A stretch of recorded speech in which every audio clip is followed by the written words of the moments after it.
Hello, everybody, and welcome to session number 50. Hey! What? How juicy it sounds.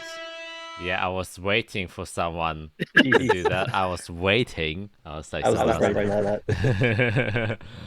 and a mandatory quack as well. Yeah, we got there. You guys got there. This is double as far as you got last time, actually. Because last time you only got to session 25 before, the TPK happened.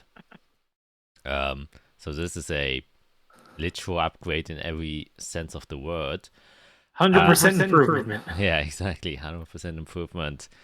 And you keep going strong, have proven yourself, especially last session, through a epic boss fight in hell.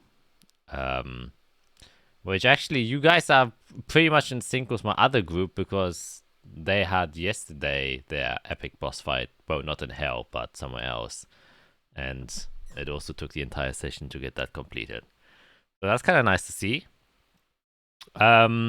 Yeah, but more intriguingly for the viewers is, oh my god, shit looks different. What is happening? Yes, the layout has changed. Is it better? Is it worse? I guess that's just personal preference, even though I'm still struggling with the change. Yeah, I will probably still make some minor adjustments to it, as I always say, and then won't do it until 50 sessions later. But that's just how we roll.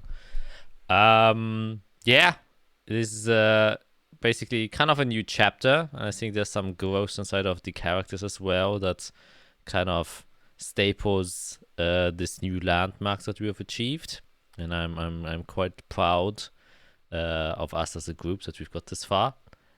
And well, I wanted to say posting consistently, but we really haven't been doing that, or I haven't really been doing that.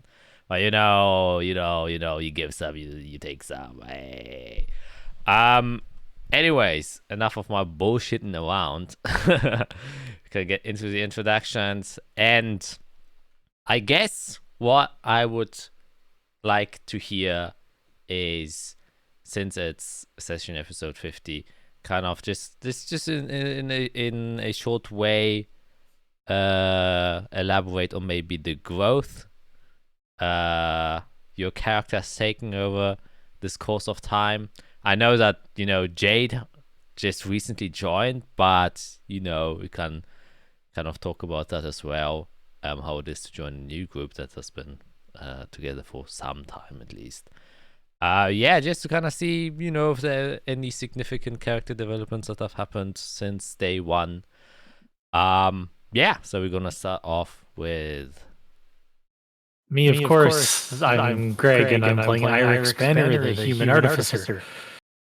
As far as growth, I mean, I feel like there's probably there is a lot of growth. Went from not really ever leaving his workshop unless to get more tools and supplies, to now being in the first level of hell, fighting demons and dragons and devils. Like, physically there is a massive development there. Also mentally, the fact that he hasn't, for the last little while, hasn't actually thought about chrysalises very much. And I mean, aside from the scale stuff, but he hasn't spent a lot of time thinking about his past self.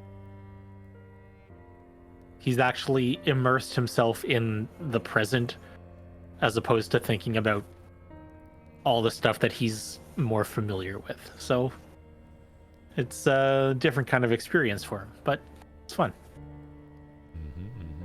Very interesting.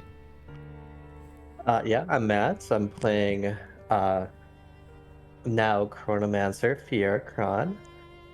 She plans to drop the doctor as part of her growth, because that's more of her past as well, and she's trying to move on from it and figure out where she is now and how she wants to move forward, which is more of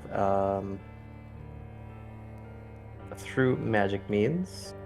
She's been trying to understand what is fact, what's fiction, through very reckless magic and delving into planes, but if she doesn't do it, then it feels like there's not a lot of people out there that are capable, so she will step up and keep delving into the dangerous spots.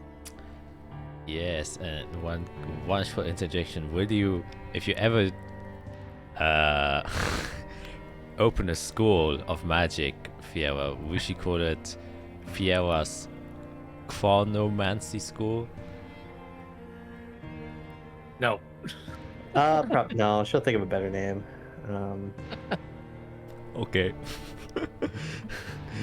Oh, I only just got that. Wow. So definitely not. No. Okay. Chronomancy. Okay. Okay. From the guy who killed her father. Yep. Wow. Okay, continuing onwards. Yep, that's me. Hi, I'm Skit, and I play Isarel Leafina, the druid and cleric of the group. I think Isarel is going through a lot of change right now, trying to figure out what she believes in. There are some things that she thought she knew that have been challenged through being in hell. Once she's back to her regular plane of existence, I guess she's probably going to look a little bit deeper into what she thought she knew and what she now believes. There is definitely a shift in what she believes in. That's probably what I would say is happening with Isarel right now. She's definitely gaining a lot more confidence in herself as a speaker, as a maybe not in a boastful way, but she's definitely learning her place as a noble in the world, and she's definitely got some convictions she's gonna want to push once she's back. All right, and then I guess it's me. I'm Felicia. I'm playing Jade Nightlock. Jade, like, you guys haven't seen a whole lot of her, so the growth is kind of hard to measure as far as our viewers. But just a little bit from how long she's been here, she's grown to the point where she is wanting to start trusting people again. Based on her past, she's scared to get close to people for fear of losing them. And she finds herself being more reckless than she normally would to try to help people.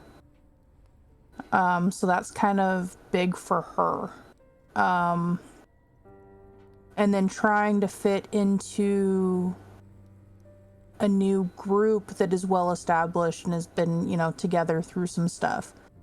She's really unsure on how to fit in. Like, she doesn't want to take somebody's place that they lost, but she's like wanting to fill some sort of spot. So it's this little balancing act she's trying to do. She doesn't want to push too hard, but not push hard enough. Yeah. Definitely a tricky balance to maintain. Yeah. I think those are some visible developments that we have seen over the course of these sessions. And I would say probably most of the growth actually happened inside of hell, ironically. I mean, you either get beaten down or you kind of step up and grow through it. And what better place than hell to do that? And with that, I don't think we have to dawdle along for too much, and we can now have finally a new intro as well with the new. Oh my god, my brain just stopped there. Holy shit! Oh my god. With session number 50, as I have promised last time. So yeah, I hope you guys can enjoy this one as well. Though this one is a little bit longer than the last one, but I think it's not too long. I have done longer ones. It's like, okay, it's like in the middle, you know? I hope it plays, actually, because famously, my new intros don't like to play. So please, please, please, please, please, please play. A sky that was turned over. The earth that is falling. A dark omen that spread its seeds across the world has started to grow its roots. And it would be blasphemy to deny the awakening of the terrors. Oh, what are we? But those who blind themselves in the anguish of the past. While we seek for release and salvation in the future. The premonition of the falling moon was neglected by the forgotten gods. And so the astral gate was shattered. By what beast, nobody knows. The ripples of the divine severance left the world without guidance. And those who waned their misfortune died. And those who took advantage of it killed. Endless years of meaningless war were waged in the name of a new age, where power would be restored to those who held divinity.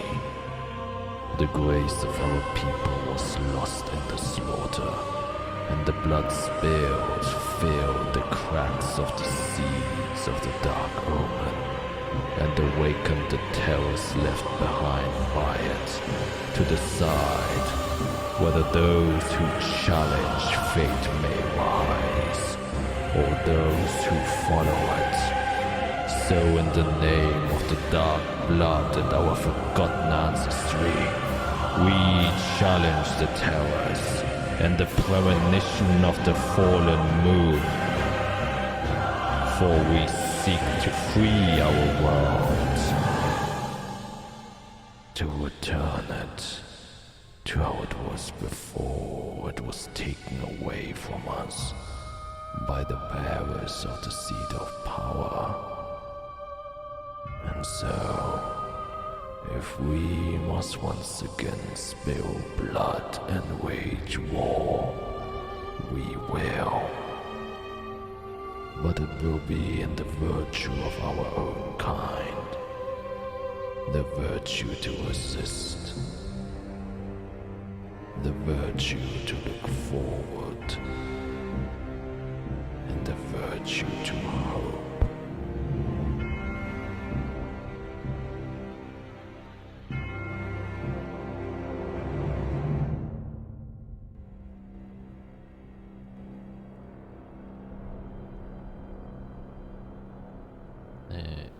We have it. And now we're gonna jump right into the what's it called again? Recap. That's the word. You guys have been stumbling around in hell and have kind of made a new acquaintance.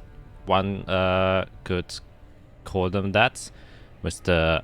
Felcalerox, a devil that has before captured Jade, and in trying to rescue her, you have been somewhat forced to make a couple of deals with him, which would free her, and those deals were to kind of help him out in some of the tasks he wanted to have done. One of which was to kill a demon-fied draconian soldier of his, which you have completed successfully. And the last one was to help him get rid of his supervisor so that he could get his promotion, which you did. He kind of brought you with this incredible plan of approaching his supervisor while you guys were pretended to be offerings, and then in the moment where the supervisor would be distracted, you would strike them. However, things didn't actually turn out as planned.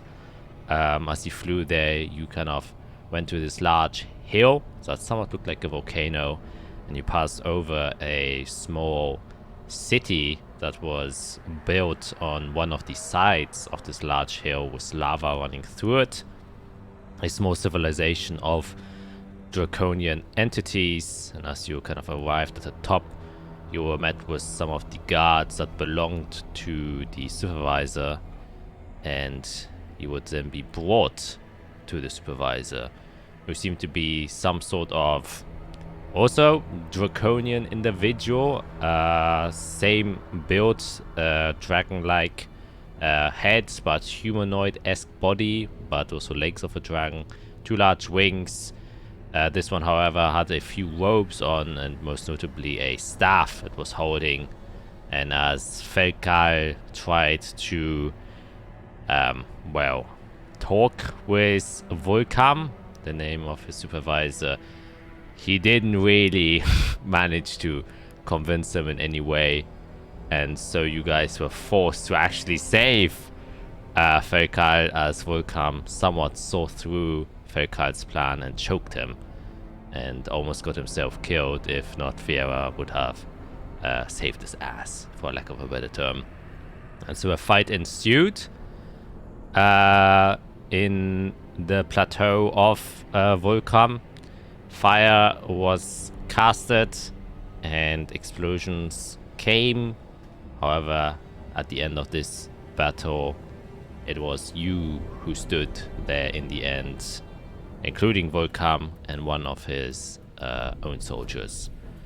And that is kind of where we left off. After you have decapitated first Volcam's body, but it seems like his lair was quote-unquote equipped with some sort of, not necessarily resurrection device or spell, but kind of a magic enchantment that allowed his dead body to once again turn into a hellish beast that attacked you. You managed to figure out how to stop it and kill it once again, and finally brought the beast down. And yeah, you can see that Felkal has taken the decapitated head of Volcam and has also proceeded to kind of pick out the staff it was holding out of the molten magma that's kind of running through here, and it's just kind of somewhat indulging in the victory he has just achieved. And you guys were kind of amongst yourselves. So, what would you like to do? First thing, I'm going to be looking around the area to see if obviously what we've been doing here has probably caused some kind of alarm from someone in the city, maybe. Is anyone like rushing towards us, or do we notice any like commotion or hear anything happening? Yeah, I can make a perception check.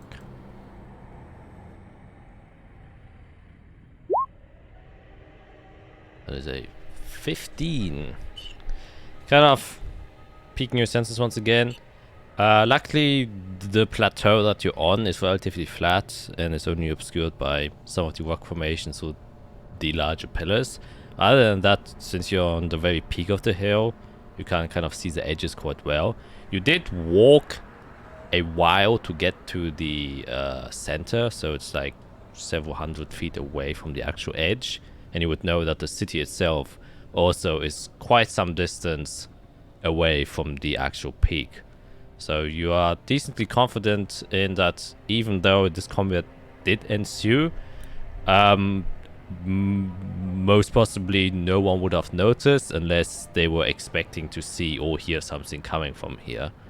And as you are kind of locking your eyes on the edge of this hill, can just make a 360 scan. You don't seem to see anything or anyone hastily approaching you. You still do still see like a few figures in the air flying around, probably just, you know, devils doing their business, but they're very, very far away and probably just going in or out of the city or doing some other business. And at the moment, it doesn't seem like you are disturbed by anyone. All right.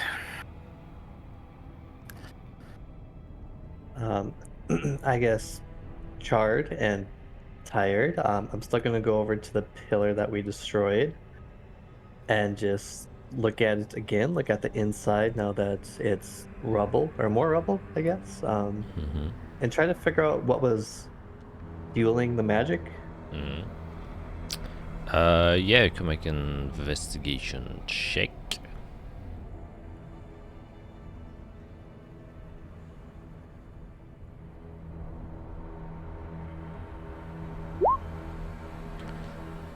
Yeah, she's tired. Yeah, and it's kind of hard to see since there's like so much heat and fire and magma kind of running through here. Yeah, I can't really get close. Yeah, it's a bit difficult. And you also notice, however, as you have kind of stopped the or interrupted the cycle or the flow of this magic circle, a lot of the heat actually has dissipated. And as you know, the insides were hollow and kind of there was like molten magma and stuff like that pouring out. That isn't there anymore. In fact, the actual reason why you can't see anything is because that molten magma has kind of cooled down, and there's just this layer of, stone that has just appeared here, kind of blocking the view of whatever was inside, if anything was inside. And you do see that also the rivers of magma have started to kind of grow cooler, in the sense that the edges are starting to turn back to stone and the flow is getting a bit slower. That's good for us. I will then just sit and catch my breath.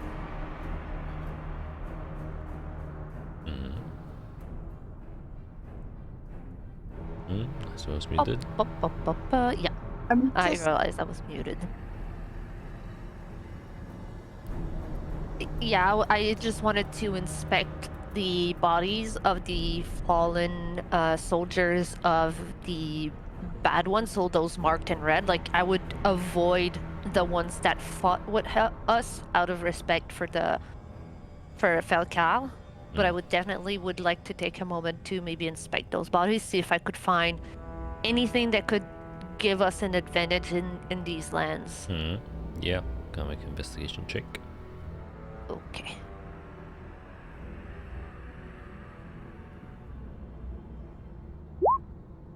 $17. Yeah, you kind of rummage through them, and they don't have much. The white ones, which are the guards, as you would know, since, you know, Felkal also has the same kind of soldiers, don't carry any clothing or stuff like that. They're only equipped with a kind of long sword.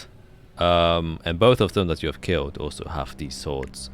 As for possessions go, that is literally the only thing you have, which kind of gives you the sense that maybe, you know, Volcam was especially worried that maybe someone would try an uprising, so he only equipped his guards with the most basic thing, so they couldn't, you know, attempt to do anything against him.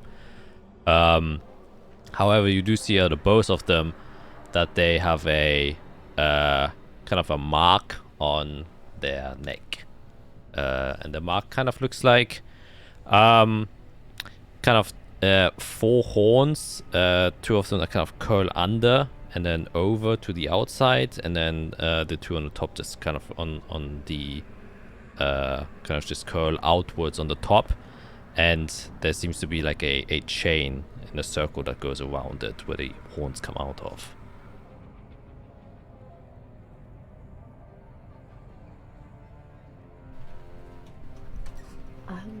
Let me see if I can. Yep, I can. I'm gonna take one of the long swords. Okay, yeah, can definitely pack in one of the long swords. As I am realizing through hell that I am very not equipped with striking back when people are close to me. So I'm gonna put all of the chances around me. Mm-hmm. And then Jade's just she put her back up against one of the fallen pillars and kind of like the fetal position, like with her head like in between her legs.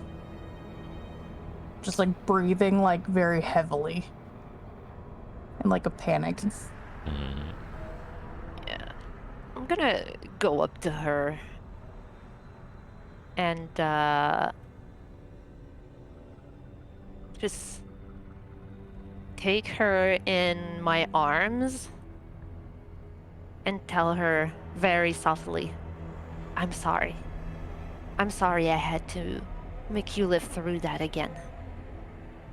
And I'll softly, I know it's not gonna change much, but I'm gonna softly cast heroism on her to give her the little bit of courage that she needs to go through those emotions that she has.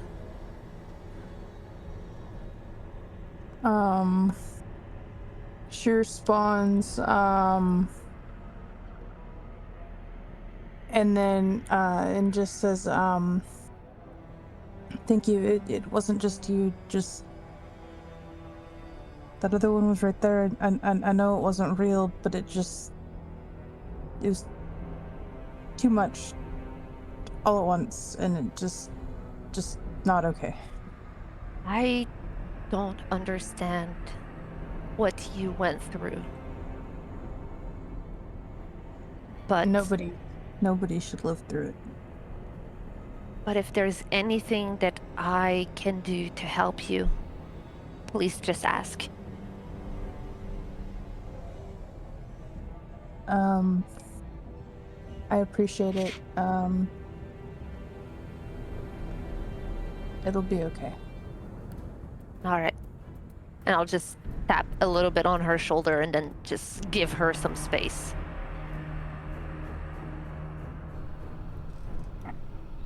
And then I just take out my journal and then like start sketching the image of Israel's dragon, the best of what I can know, based because I didn't really want to look at it, so just like a rough sketch. Yep.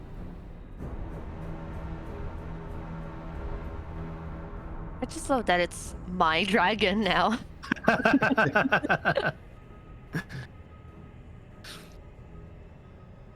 Yeah, truth, it was only there for like 6 seconds, so. Yeah, so that's what I'm saying. Yeah. Like it's not like a detailed. It's just like basically an outline and what little details.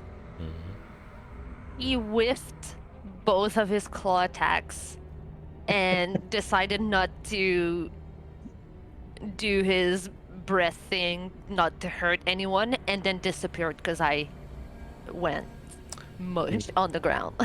Well, Honestly, he summoned an illusion. You summoned the real thing. So you Yeah. did one of him.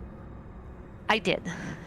yeah, like you didn't whiff both attacks. Like they literally couldn't hit because it was an illusion. Oh, yeah, that's the thing. Like, he whiffed. He went whiff, whiff.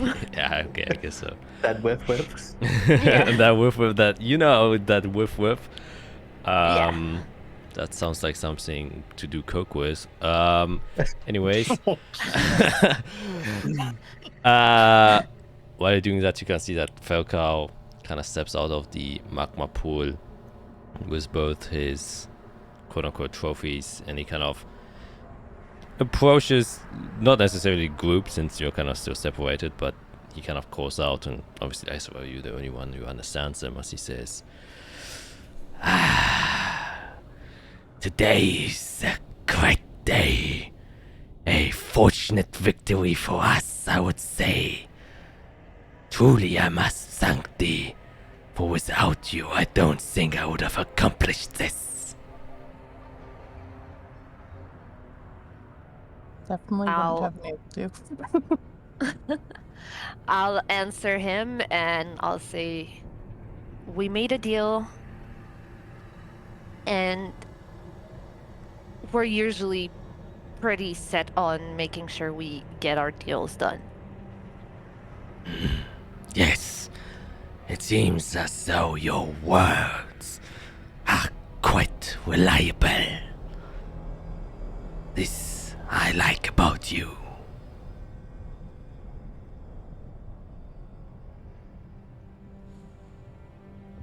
I'm gonna look to Piera.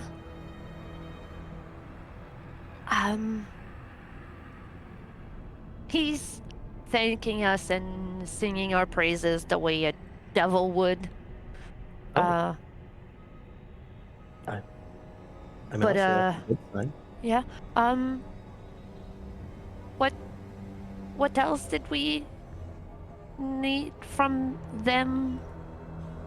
Or what was the plan now? And she's like kind of. I mean, also, we didn't have a plan after this. I would just say he should make sure his men have taken control of this area, and after that, we can discuss those people. That's I sold. Yes, right.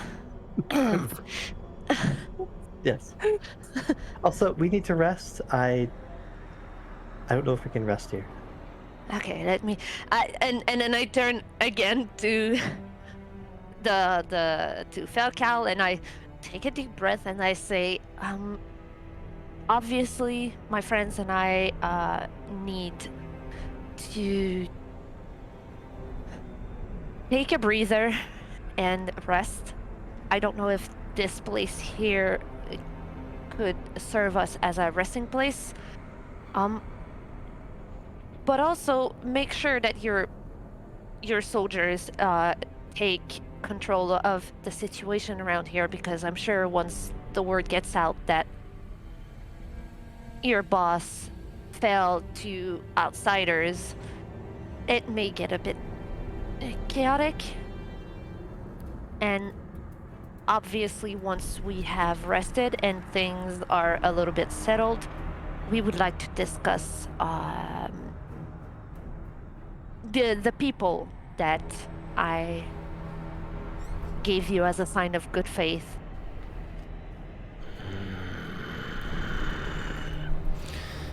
Yes, I do have a few things I must take care of before we can continue our negotiations. Very well then. As Volcom has now been absorbed by me, I shall take control of his role, and I must make sure that the people here know that I am in charge now.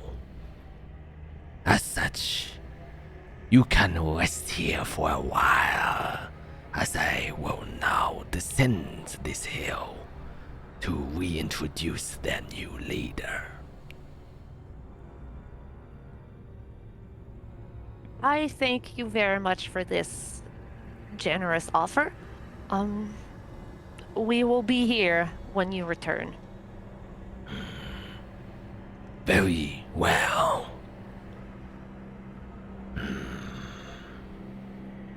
Plus, I believe your skills might be quite useful for future endeavors. There is someone I wish you all to meet. We can discuss this once my friends and I are feeling a little bit better. You are tremendous fighters, and we are mere mortals. We do need to rest, and I insist on the need. Like, I insist on it. He kind of just nods his head and says, Yes, of course. As I said, it will take some time for me to establish my new rule. Let's say the You have time until the passing of the brown moon.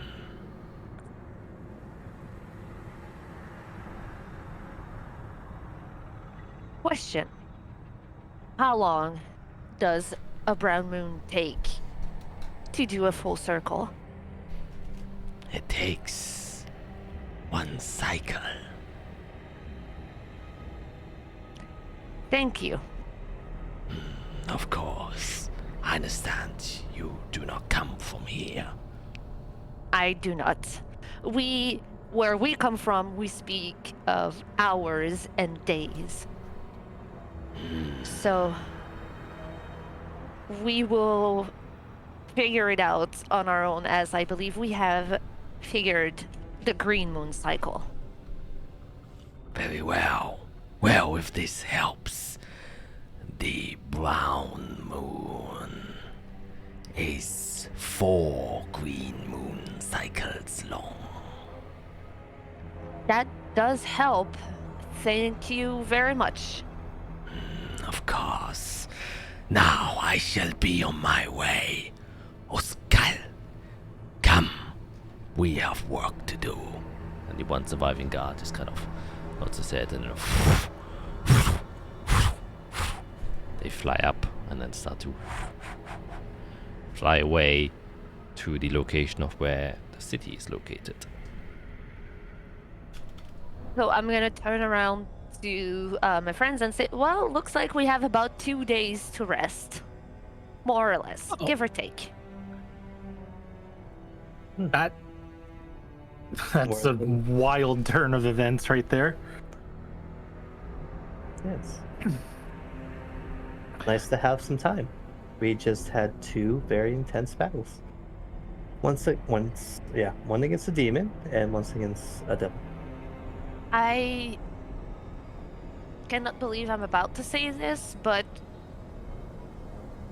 I'm eager to have a time to enjoy sitting down and not doing anything while we're in hell without fearing for my life.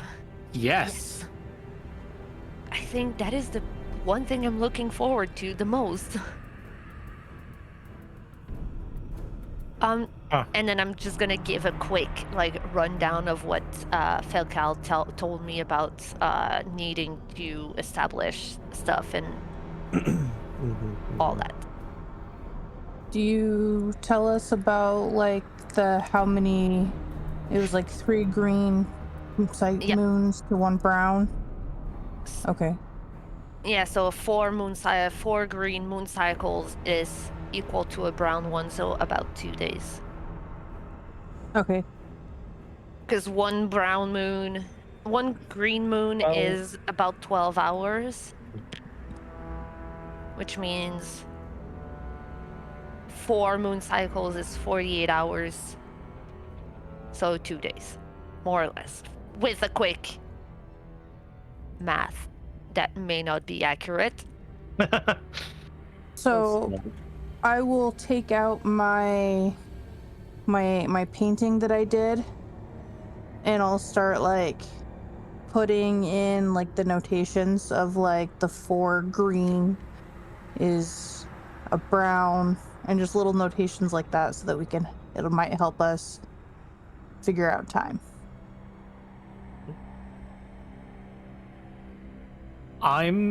Now that the battlefield seems to be relaxed, because we spent basically the entire time on this one little island, I want to just walk around the area and take a look through some of the rubble. I want to see if there's evidence of other maybe adventuring parties that have come here, anything that's been hidden that maybe we obviously haven't seen, treasures or weapons or anything that is just lying around from our old devil friends. Yep. Sure, you can make an investigation check. Just kind of scanning. I think I would do the same, specifically looking for any of Volham's leftovers, or if he left anything behind beside a staff. Yep. I'm gonna add a +5 to that because I'm really trying to pull through all the rocks and rubble and everything. I'll give Fiora. I was like, I'm gonna give Fiora my guidance. I think after like 10 steps, I just start like pouring sweat and just realize I'm too tired to look around. Yep. After hardcore battle, it's like your focus just kind of drops down, and you think, nope. if he indeed would have dropped something and probably fell in the lava, you assessment, and you're like, yeah, you are getting close to that. So you just kind of chill back. Eirik, you look around, and there don't seem to be a lot of, just loose equipment kind of lying around here or stuff like that. So that would suggest that the other adventuring party would have come here. Your best estimate is probably if he did have, he would have taken it with him in the lava. So if there would anything be lying somewhere, it might be in the middle of the lava. Or actually, this could just literally be a portal that he used to go from one place to another. He just appeared out of lava. If he was bathing there or if he used it as some sort of traveling device, you don't know. However, as you're stumbling through the kind of ruins and just, upturning rocks and stuff like that, just looking for anything, you do see a few carvings now and again inside of the old architecture of the ruins there. And they're often kind of smaller depictions of what seem to be little devils, at least as far as you can tell. They look very similar to the Draconian soldiers. And very often there are the depiction of like one side of where the devils are, and then on the other side you can see like different depictions of landscapes, kind of very rudimentally carved inside most of these stones, where you can see like trees growing out of a very barren landscape, and things kind of like these very abstract forms coming out of them, and some of the Draconian soldiers kind of fighting against them. And then now and again you can see symbols that look very similar to Draconic scripture. You aren't quite sure since you can't read it, but you see just like probably like words or phrases that you can't really read in some of the places. Just a lot of devil stuff. Yeah, basically a lot of devil stuff. Yeah, and was it 18? Oh, actually was it 18? Other thing you would find is kind of one plate that is kind of half buried, that has a somewhat bigger mural on it. As you kind of wipe away some of the dust, you can see that there's a depiction of what seems to be like 4 circles in the sky. Inside of these 4 circles, there's a very kind of icon-based drawing of something that has 6 wings, and a set of what seems to be like either 6 or perhaps even 12 horns coming out. You can't really make sure if some of them are like carvings or just cracks inside of the stone. The other one you can see is just a series of strings that just seem to be weaving around, and then a lock of hair that just kind of plumes out. Other one seems to be like a kind of like a mountain, but there have been like eyes carved inside of one part of the mountain. And then the other one seems to be a figure with 2 wings instead of 6 ones that kind of just arch up and then go back down, with a circle for its face instead of a actual face. And then beneath those 4 circles you can see once again a variety of creatures that have been illustrated once again in this very basic style, that seem to be like kind of crying out their hands, and it seems like they are falling down some sort of pit. So how big are these plates, these little plaques that I'm looking at? This plaque that you're looking at is about 5 times 3 feet. Oh god, jeez, that's okay. Yeah, like it's a mural, so it's bigger, but Oh right, you said mural. Yeah. yeah. And it's broken off, so it's only part of what would have once been a big mural. I'm gonna take some paper out of my sketchbook, and I'm just going to, you know that thing where you put a piece of paper and you take the pencil and you shade it and you get like the form underneath. Mm-hmm. I'm gonna do that to the draconic scripture just to get the the essence of what's there, and maybe at some point I can ask Heuser or anyone else who might be able to decipher it. Mm-hmm. Okay. Yep. Can definitely do that.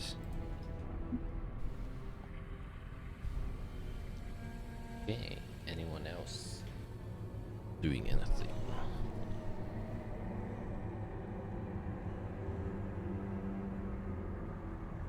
Just curled up into a ball and quickly falling asleep. Trying to fall asleep. Yeah. Yeah, just for good measure, because we are in hell right now, and I want my friends to feel good. I'm just going to hallucinatory terrain around us, like a calm meadow with like flowing grass and like a nice sun, and give us a calming environment for the next 24 hours while we rest, and just kind of let us feel a little bit less on edge while we are in hell. Mm-hmm. Okay. And definitely. Is this not going to raise concern for anything flying over? There's just now Yep. a patch of... Oh, great. Yep, and I don't give a shit right now. Isarel just wants her friends to feel like they are home. Home. Yeah. So you're trying to calm me down by putting me in a situation that is now obviously not meant to be where it is. Yep.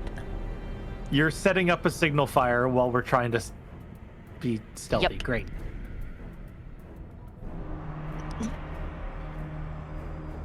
Okay.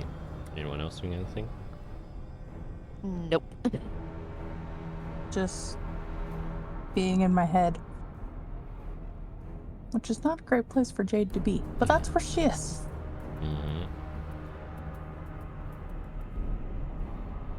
Are we going long rest now, or are we just taking a break? That's my goal. Wizard's tapped out. I mean, I'm okay with the short rest, but I know our wizard friend needs a long rest. I mean, I could use one too. I'm straight up You just could use asking, the like, long what rest. our plan seems to be. Well, Yeah, we're like- supposed to chill here till he comes back, right? We have 2 We have 2 days to days. chill. Yeah. So rest, then we can maybe get our bearings of the city. God, And can we then- talk about that for a minute, actually? Can you? Is there going to be, like, stuff to do here? Like, We need to finish why we came here and get the hell out. Yep, that's all I care about. Yeah. I think that's part of our next bargain with him. He seems to be happy with us, so let's start using him. Yeah, Like, he said he wants us to meet someone. I don't know if I should be scared or not. yeah, see, at what point does, like, we have no way of knowing if us meeting his thing is at all in relation to what we need to do. So, Which should be I don't- part of the negotiation, I'd like to Like- say he might see us a threat and try to make us think that we're going to destroy something, but in fact he wants us destroyed. If you think about it, we just killed his boss. He could now see us as a threat.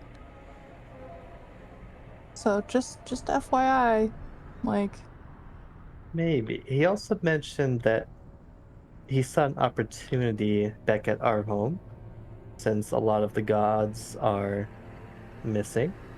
So that might be motivation for him to get us back home.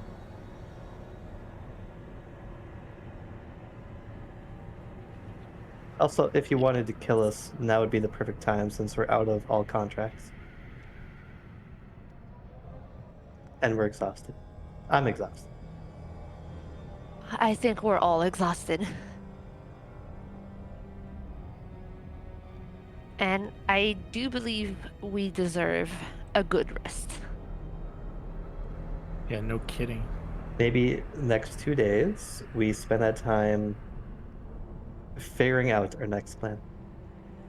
So I don't think it'll come to us right now until we understand more. We obviously don't understand this place at all, really. There's a city here. We'll have to try. Part of this negotiation, I think we should probably ask him if he can get, like, I don't know, supplies or extra weapons or anything that can help us, you know, in the next task rather than just going with manpower. I think that's fair. Yep. Especially since we're now in a city, like maybe he can find things in the city for us. Yes, and since we've proved ourselves not once, but twice. We will be a lot more. I think it's fair to say we should and we will be more demanding in the next round of negotiations because, like you said, we proved that we are capable people. Exactly.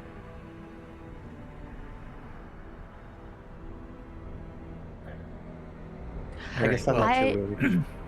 I, for one, though, would appreciate Fiera if the next time he comes around, you take 10 minutes to cast your thing that makes you understand him, because as much as I feel a lot more confident than I used to, I Right, like having a little bit of support. If I have the reserves next time, I will. I Great. literally couldn't this time. No, of course, like I said, But next time, if yeah. you can. Especially if we're exploring the city. Yes.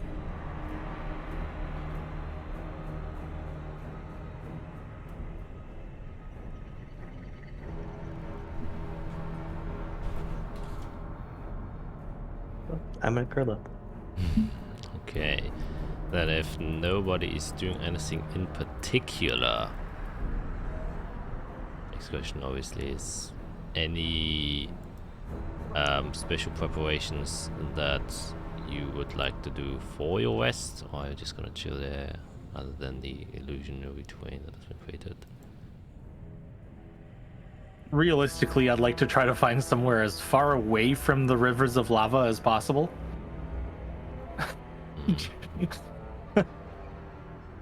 Smack dab in the middle of one of these little islands or something. I like the being right next to the pillars that we're at. Like, Yeah. Is anyone Right there. taking watch? Not me. Yeah, I'll take a watch for sure. Even though, I think that you should sleep. You did go down on us, so you should get second watch. I don't mind at all. You need second watch. You went down. Okay, I will sleep then, and I'll just sit down and start my elf sleep. I'll take the first watch. Okay. Then for the first watch, you can make a perception check.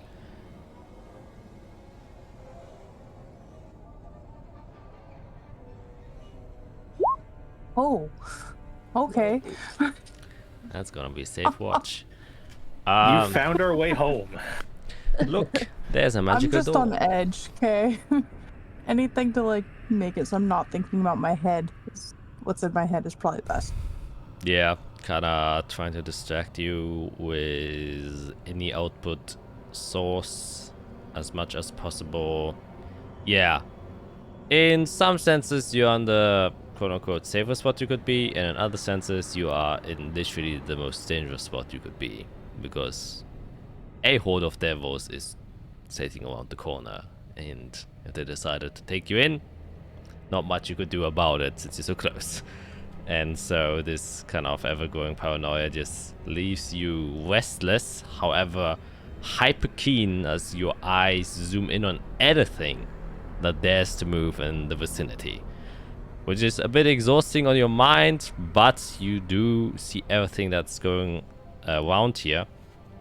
One of the things that you do notice is that at some point, about 1.5 hours into your rest, you can see a huge flock of devils that suddenly leave the location of where you remember the city to be and just kind of fly off into one direction. You can see that they're kind of flying directly towards where the Black Desert is, and with a natural 20 you would also see that in the far distance, also in the location where the Black Desert is, you can see like minor kind of explosions going off where these devils are kind of going towards.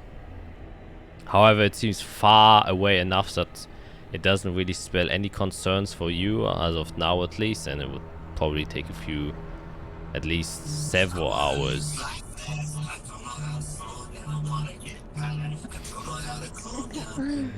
Sorry. And you get cold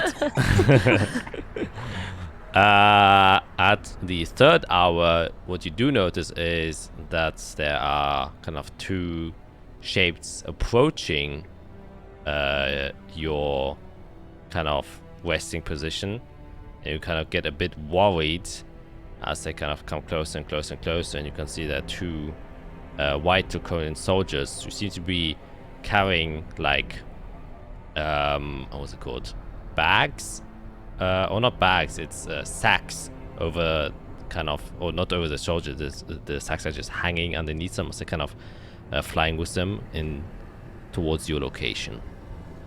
Two of them. I hope it's full of heads. Here is our gift for you for helping us.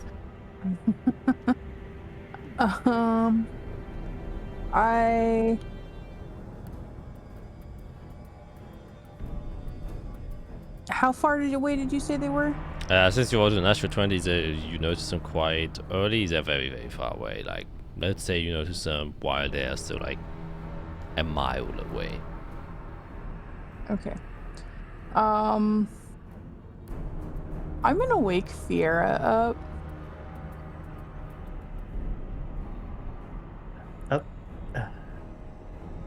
So, Yes? about a mile away.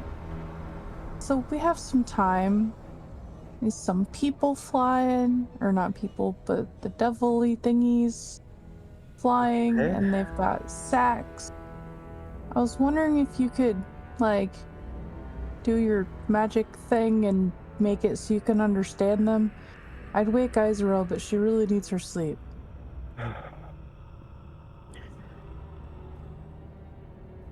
I kind of try to focus on my lockets, and as it comes up, it falls. Nope, sorry. I It's okay. literally have nothing left. It's okay. Thank you for trying. Sorry to wake you. It's fine. Try hand signs. Okay. I just kind of like walk away, like, oh no. Okay. Then you're just gonna stand And there. I'm gonna stand farthest away from the group, with like my hands up like this, like standing like firm and as if I'm on guard. Like, you're not getting near my friends. Okay. Do you I'm see just this? waiting for them. This is my angry face. Yeah, they kind of come flying. And then after a minute, they kind of just land in front of you.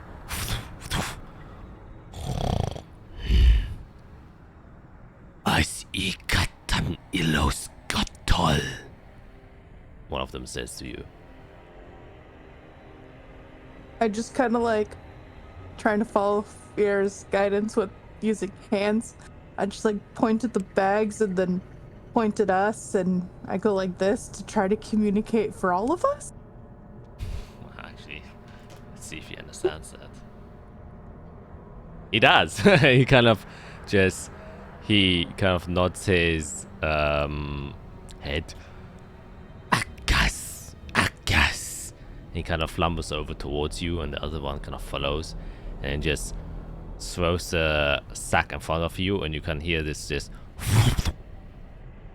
and onto the floor, and then he says, "Okuta ita aska uskata aska." Do I go like, I'm gonna go like this, like to eat? Asa kuta ikata. I'm gonna like crouch down and open the bag. Yeah, you crouch down and open up But have like one eye like looking at him. Yeah, and you see that the one bag is just filled with what seems to be meat, or like skewered meat of some sorts. It does stink quite a bit, and as you get it first with, you're like, oh boy, you had better food before. This is, but it seems like they're supplying you with something. And as you open up the other bag, there seems to be like pouches inside that look similar to water skins, and kind of these dried, almost beetroot looking things, just that they're like a very saturated red that have been placed inside of there. And as you kind of finish opening up, he kind of approaches towards you. Okota itaskata. And then he reaches around, and then he produces what seems to be a horn that he holds, and then just kind of reaches over towards you. Akuta ika. And then he turns around and he says, Usakata des uskata ikat. And he kind of points towards where the city is, and he looks towards you again. Atskata is hakatas haskatika haskatis. And then he tries to give you the horn. So I'm gonna take the horn, and I'm gonna say, I'm gonna like make it look like I'm gonna blow it. Help. And he's like, he looks confused. He's like, Oscar. And then I go, I need you. Dos. Koskataki as. Sakatas. Okusasak. Izarel, I need you. Izarel. He's trying to tell me something important, and I don't know what it is. I'm gonna stumble over and be like, what? He brought us food. He gave me this horn, and he's trying to tell us something, and I can't hear. I don't understand. I tried to follow Fier's advice, and it's not working. Okay. I'm gonna look at the people and tell them, my friend is trying to understand the last thing you told her. Would you mind repeating it so I could translate it? Finally. Yes. We say we bring you food so you can sustain yourselves. And water. Felkar says, for now you should not go close to the city, for the devils might wish to take you in. Your protection there is not safe. Okay. But he also Yes, wanted you to have, since you fought greatly. And you can recognize, actually, that one of them is the one you fought with, and is also the one that is speaking. That you are to be rewarded, so he has give you prize of Vulkam's horn. Oh. Okay. Thank you very much. What does this do?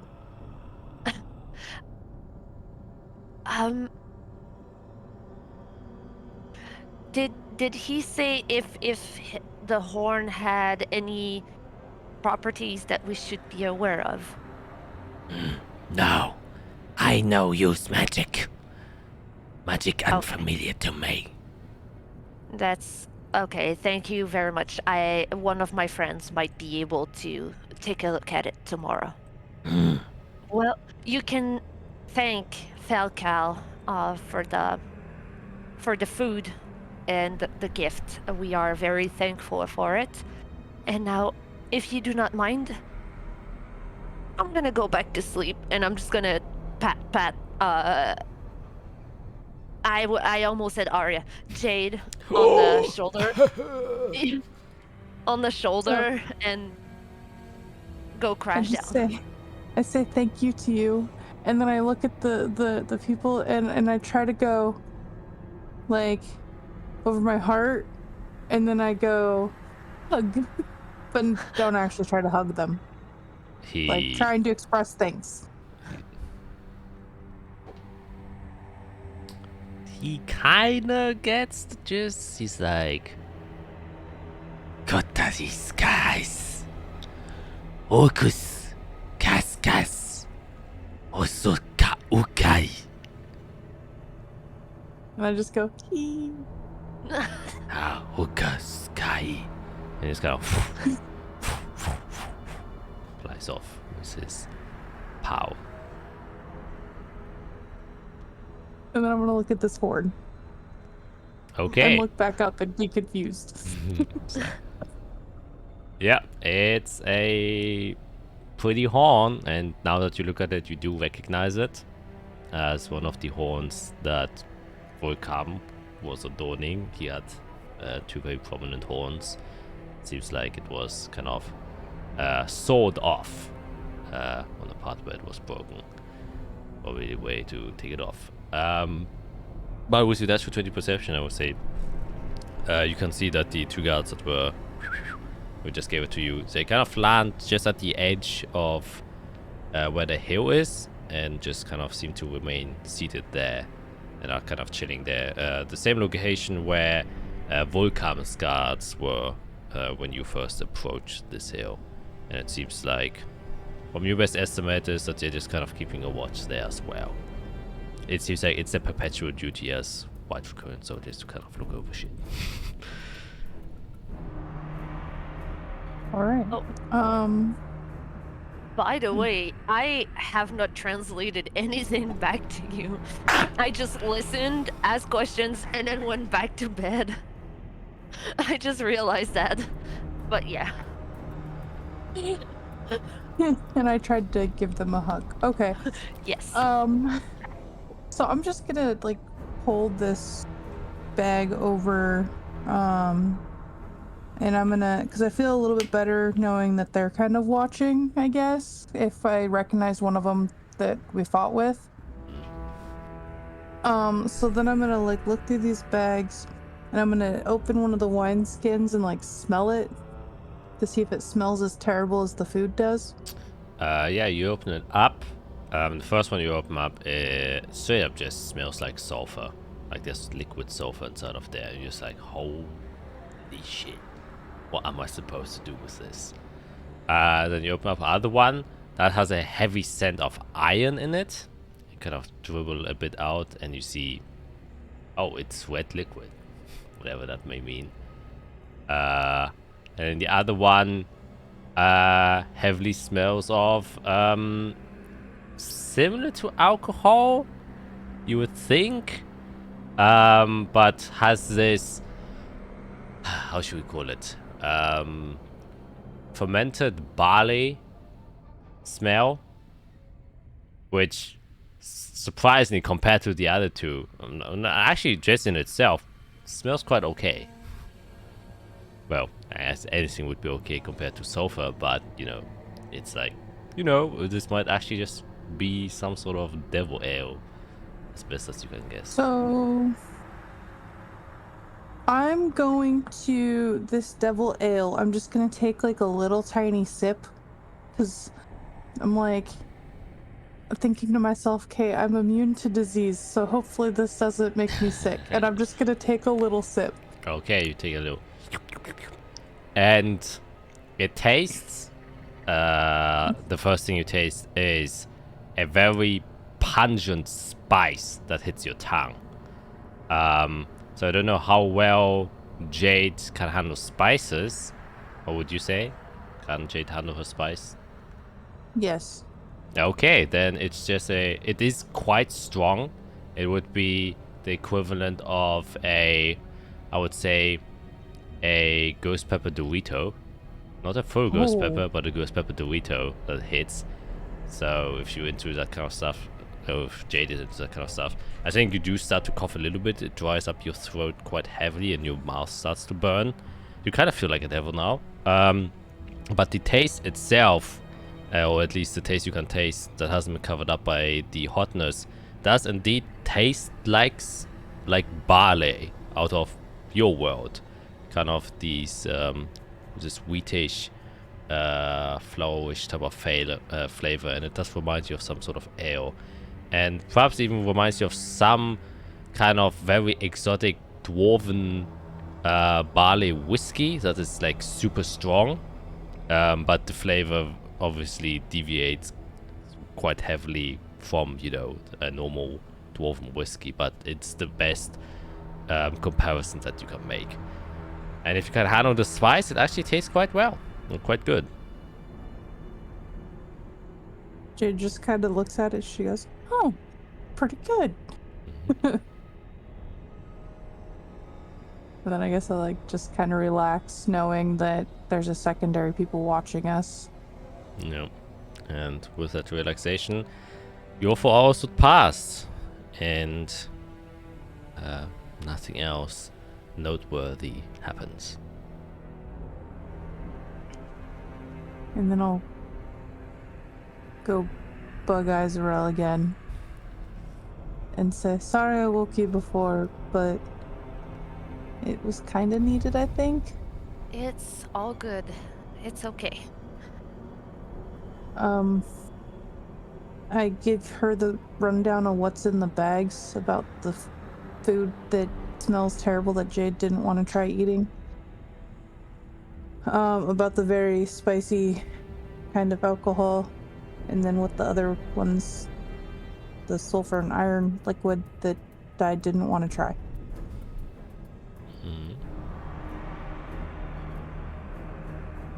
Okay. If you like spicy, I recommend trying this one. And I just... Well, thank you. I might take a look at things while you sleep.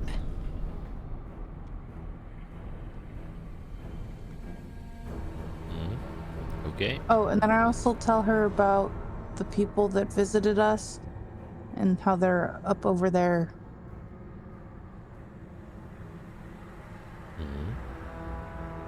Like Right. watching over us. Okay.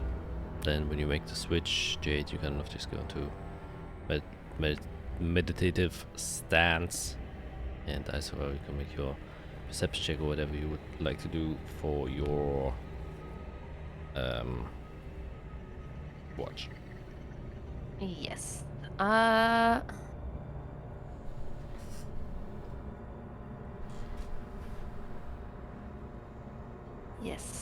Yes. Okay. Start. Perception. Ouch. Oh. That is a 18. Hope you didn't hurt yourself too bad. No. I just banged my knee on the table there. I'm good. Yeah, you chill there, and you can immediately make out the 2 figures that Jade just pointed out, and they're kind of sitting there, kind of scared over the horizon, same as usual. Few devils kind of running their rounds in your vague vicinity, but doesn't seem like anyone's making any approaches, and 4 hours pass quite peacefully. Okay, so during those 4 hours, like when I feel at some point when I feel like I'm feeling secure enough, there's 2 things that I'd like to do. Yes, of course. So first one is I'm going to take a look at the bags of food and liquids that the devils brought us, and because I don't trust them, I'm going to cast as a ritual. So I'm going to take 10 minutes to cast Purify Food, just to make sure that if there was any disease or anything put in that it's not going to affect us. So I'm going to cleanse the food and the liquids, just as a precaution. Yep. As you kind of finish the spell and the food inside of the sacks, which you probably, I guess, how do you purify them? This is the first time I'm seeing this. Yes, it is the first time Iserel is doing that.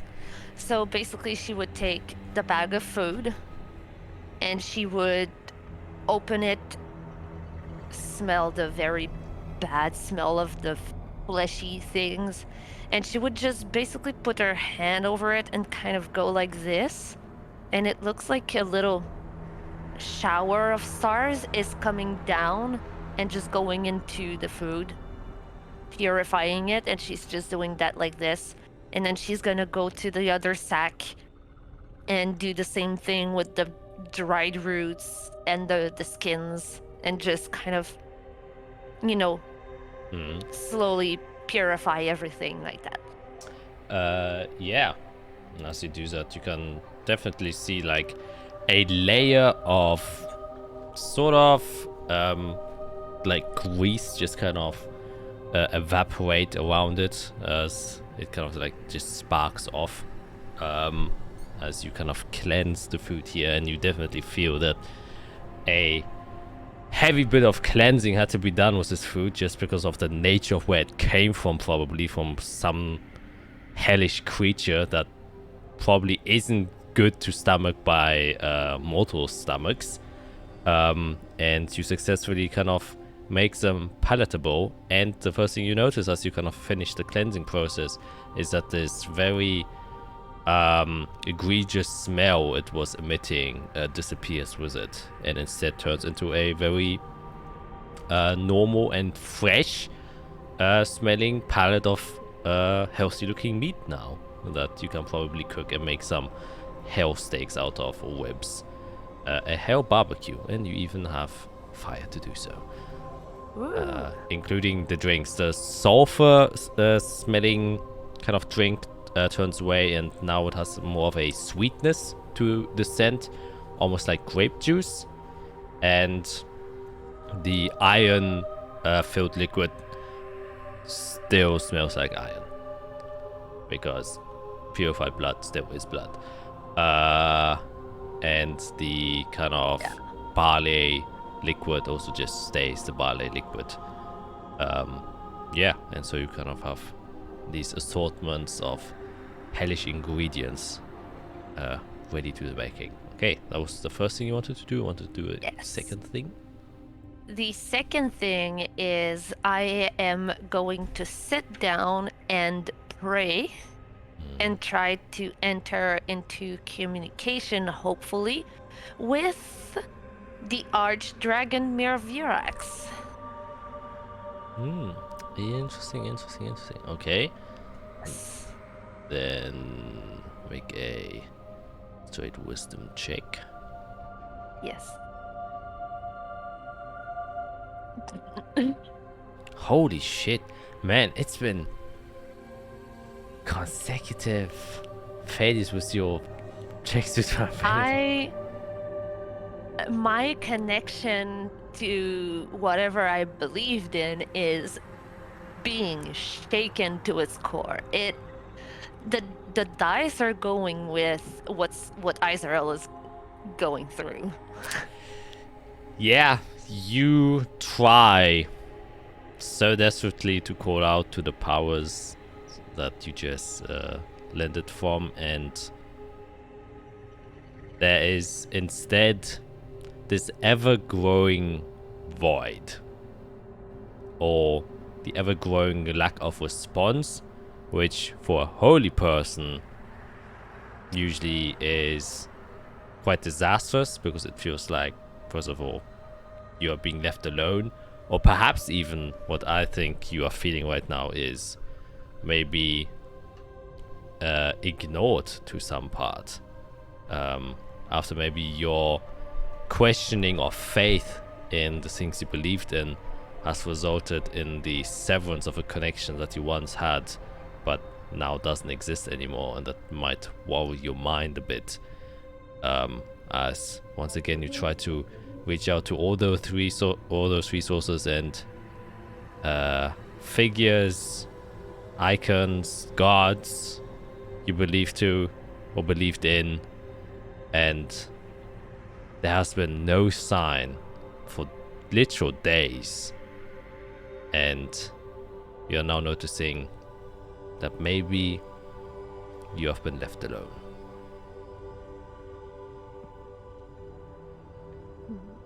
Just gonna tap on the sack that had the food and just be like, yep, at least I believe in myself. And Yep. keep my watch. Yeah. As I said before, it would pass without much happening. And so, you all have successfully completed a long rest. 8 hours have passed. So, what would you like to do now, people?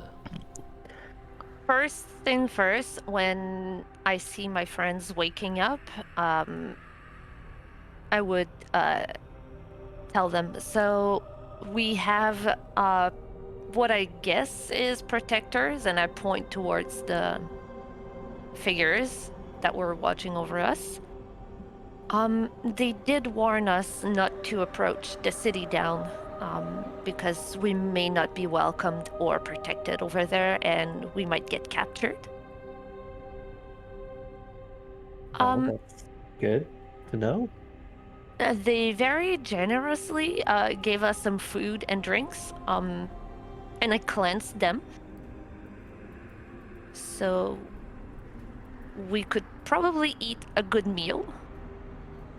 Oh, yes, I've recovered enough to make the tower as well. And What'd they tell you about this horn? not much. They don't know. So Eirik, if your little goggles, maybe you could help us figure out what it is. It comes from Volcam, so I'm guessing it has something about it. It's one of his horns. Oh, Yes. That is somewhat gross, but terrifying. It's a souvenir. What are you talking about? The trophy. Okay. It's also a horn of a devil. A big devil, Yes. a boss devil. It says that we killed it. It's an honor. Conquests. Okay, give it. I hand it to you. I'll sit down and I'll drop my goggles down and start spinning the horn around and seeing what I can see, cast Identify with the goggles. Yeah, you cast Identify on it, and it is identified as a devil horn. And with this devil horn, you not only gain the... Actually, I'm thinking about... Well, you can just add it to inventory, and then you can explain whether or not you wanna tell the others or not, since we've been doing it this way. This went so well last time I did this. Luckily, Devil horn. description not as long as the other ones, so that should be easy to manage. In the meantime, Right. while he's doing that, any I I do would be want to. telling Fiera that I tried your speaking with hands, and I think it went okay. I understood that they gave us food and Good. drinks, Good. and then they gave me this, and then I kind of understood don't go to city. But that's all I got. That's impressive for not knowing your language. So good. I had to but wake guys roll up anyway for help, but I tried. That's right. It would be nice to learn how to talk to them. I agree. I don't know. Maybe Azrael, you can give us some lessons later. We have a little bit of time. I might be able to teach you a little bit of basics. I don't think I can cover much while we wait, but at least so you can greet them and insult them. Insults are always the first thing you learn in a new language. I love insulting them. I'm actually aware of that. I'm insulted them in my language. Come on now. When they took me prisoner, I was insulting them, which is probably why they took all my stuff and knocked me unconscious for longer than I was originally. But that's besides the point. Yeah, maybe just give us a 101 lesson later in the tower. Yeah. Like, at least so you can recognize the word kill, die, like the things that would be useful here. Also, we're allied with Call. If you hurt us, he'll destroy you and your family and your lineage. So, hands off. Yeah, that could be useful as well.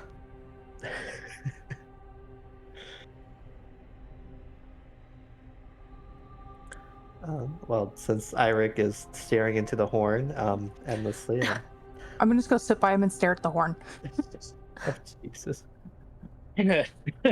Okay, so as he's looking at this and kind of like spinning it around in his hands, just the longer he looks at it, the more he starts to like, when you're like literally playing hot potato with himself, he's like adjusting it in his hands, and it's like it's getting like just it just feels warm, and the longer you hold it, it just. Anyway, I'll put it back down. Okay, so a horn from a devil. I'm just gonna read this because I don't want to. It's jagged, crooked, as well as rough to the touch. An ever smoldering heat comes from it, and it's accompanied by a stench of sulfur. While attuned to this item, you can speak and understand Infernal. You also become resistant to fire damage. Additionally, once per long rest, you can use the horn's ability to cast the Summon Fiend spell. The creature summoned is always a devil. In order to gain a charge with the horn, you must offer it 1 drop of blood of a creature which has a soul which has died in the last day. I just like, my eyes go wide. Like, oh my gosh.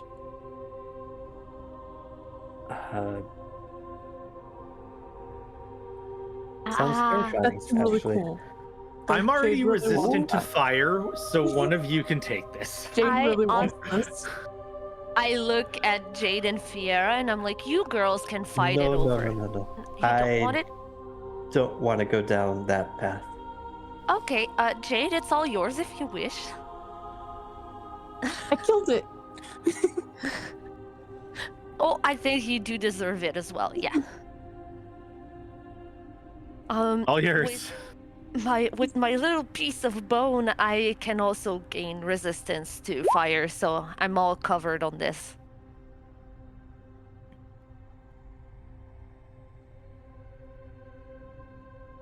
So I just want to clarify, Jack, with the wording. Is there already a charge we can use and then we have to do blood, or do we have to find blood first to use it? No, it already has 1 charge, as with its coming, so there's one charge in it. But any further time you wish to charge it, you must offer a piece of blood. Okay, good to know. So basically that means if we use it in combat, whoever has the lowest HP, we just beat him up, and then I bring him back, and we can use that blood. Right? Yikes. No. Oh my. Is that not is that Do I have not to it? give the warning that going down the path of devilry and blood magic and offerings is I a know this is- dangerous one? It is also what brought us here. So yes, I am aware that we need to be very careful. And Jade, do you understand? The I understand lure of how it power works. isn't always worth its benefit. I just look at you and I'm like, do you understand exactly what I am? I'm trying to. I don't exactly get the purest of powers from purest of ways. Well, then, as long as you're careful using them around us, then I will. I got excited because I got really angry and I destroyed this thing and then I get its horn. So it's a little exciting for me. Yeah, I mean, Isorel said that she would, be careful about casting the scroll. Right. This is all just even playing field. Don't go doing it, all willy-nilly and just to have fun. No, I know. It's dire circumstances when we really need the extra help is when we would use it.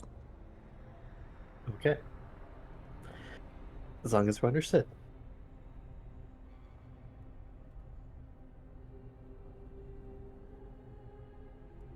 Understood?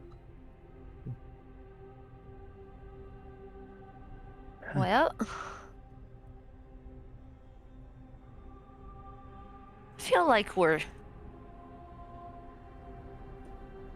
once we're back home, all of those demons are gonna have nothing against us. We're gonna be fire loaded. We took care of the one that was here, so that is good, but there are larger and more dangerous ones.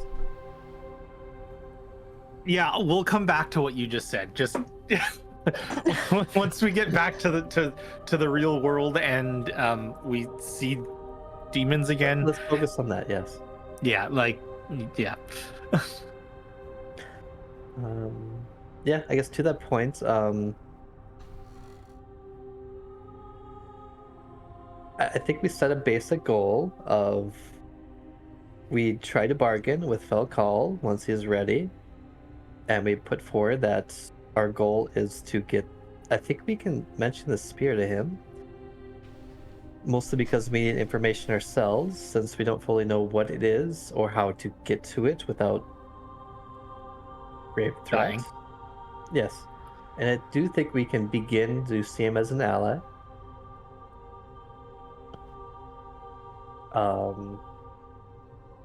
Also, if I would like it if we could get those 3 back, mostly because I have questions for at least 2 of them.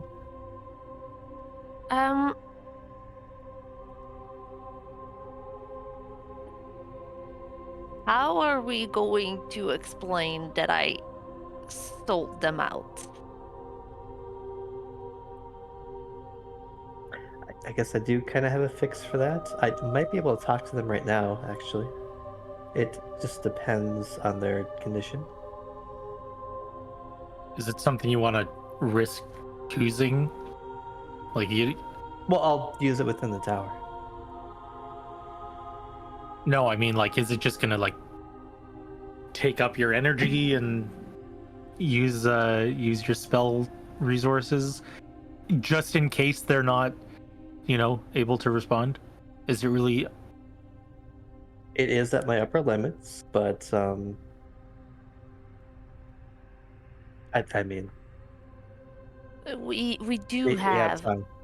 Yeah, we still have like another full day before. I mean, I understand that, but I was gonna gesture around when, like, There's a nice flowy meadow around us. Well, I could save it until our next rest, I guess. It's hard to Well, no, tell I'm what not- a I'm day not is, saying- but I'm not saying don't use it. I just want to make sure you're not just gonna throw spells away on the off chance that they're not going to be able to respond. I mean, it's up to you. Just I do that literally all the time. all right. What the heck? Why is my language just popping up? I didn't click anything. Language 1. Interesting. Mhm. Hmm. It's so I remember to, Language. so that I remember to add it Mm-hmm. once I attune. Mm-hmm. It will add it automatically, actually. You don't have to. Will it? Yeah. It should, if I did it correctly.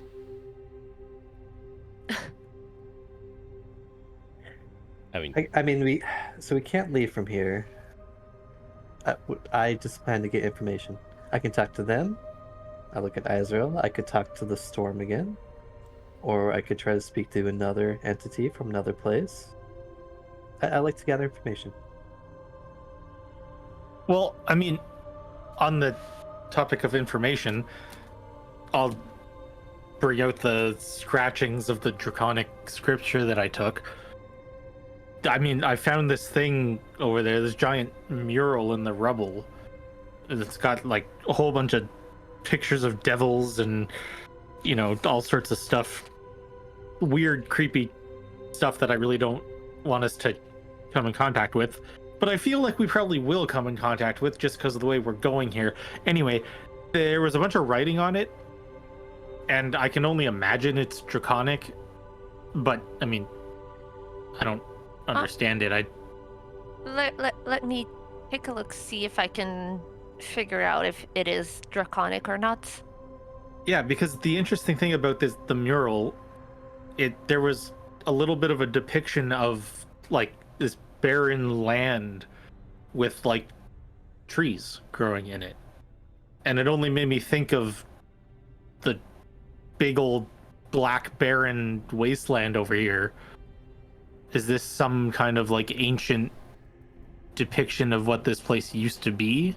And this writing is gonna help us figure out what is over there or whatever. So anyway, maybe there's other, you know, bits of writing hidden all throughout these ruins. I don't know, but here you go.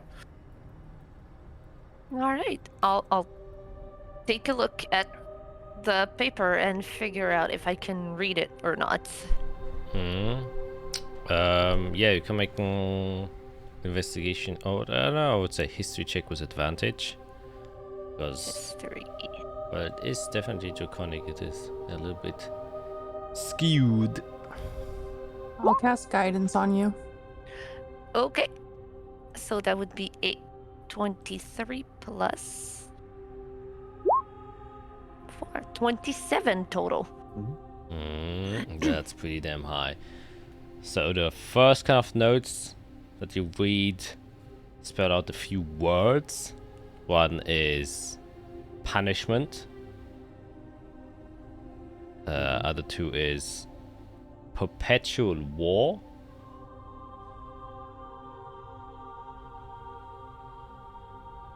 And then I would Yeah. just to mention, like as I'm reading and translating, I'm gonna read it out loud to them. Yep. So punishment, perpetual war, and then these were kind of written together and a little bit more distance, or in a where Eric, you obviously had to go to different areas where you found these words. This would have been in a slightly different area, but on the same stone tablet. It says 9 great betrayers. And then on a completely different tab or different tablet, you can read sealed Dracolith which is one word, Dracolith. And then something you first kind of don't really are able to read or don't recognize the word, and then you realize it isn't a word, it is a name. It says Tiamat. That could be anything, really. I mean, just Yeah, it's so vague. never heard of Sorry, it. my player, as in Felicia, had a flashback of a campaign, and it just was not fun fighting Tiamat. Yeah. Probably different. Yeah, Isarel, as she reads that name out loud, kinda looks up to Fiera. I don't know what that is.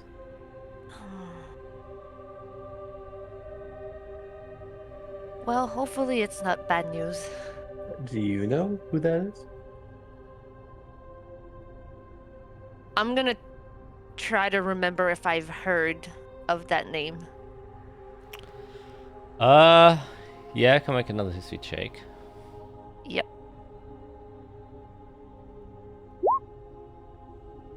Nope. Seems completely unfamiliar to you. Oh, we could ask Tempestus.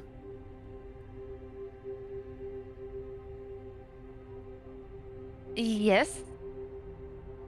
Oh, and once we're back home, that is one more thing to look at the archives. Right. I am sure I miss Zephicus archives. has. Yeah, I'm sure Zephicus has anything on everything. Yeah. I've been trying to think of a way to contact him. I think it would be really difficult. Also, I To don't know how contact he felt. Zephicus? Yes, at least from here. Would be a different thing if we were on the material plane. Hmm. I mean, he's It'd be fairly easy. strong. Can you? Well, not here. Exactly. It's hard here. Everything's hard I here. thought you meant easy here. I was. Sorry, delayed thought process of me thinking of Understand. so many things from back home that Yes, still need to get home. 9 betrayers. I'm guessing those betrayers are the ones that went against the creators. Because the creators love to just punish everyone who goes against them. It seems.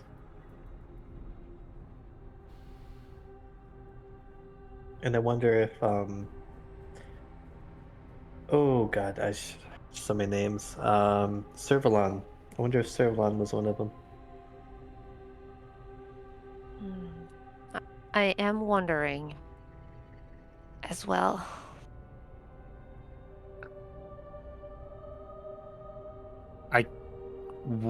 What about Reptiliath? I don't know. There are so many. Just myself know of.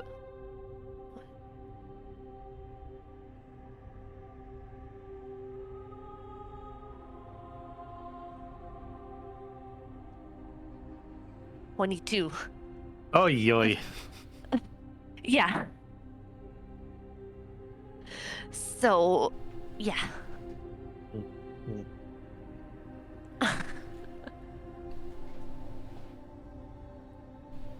All right. Well, you that's gonna could be. you could literally see Isara like naming them in her head and just counting them. Right. when you were taking these imprints, were there any pictures or anything? Yeah, I mean, there's a bunch. I'll just. Do you want to just go see it? It's probably better than me explaining it. Yes, please. She'll walk over, hopping over lava rivers, and go look for the mural again. Actually, to that point, the lava rivers would have actually, by this time, cooled down to where the upper surface would have now completely turned to stone, as the magical enchantment that was, keeping the flow of the lava going has been destroyed by you guys, and so that's cooled off over time. So actually there are no dangerous lava pits here any longer, which is why actually you could stay here without dying of the noxious smoke that was being emitted by the magma, and so I forgot about that.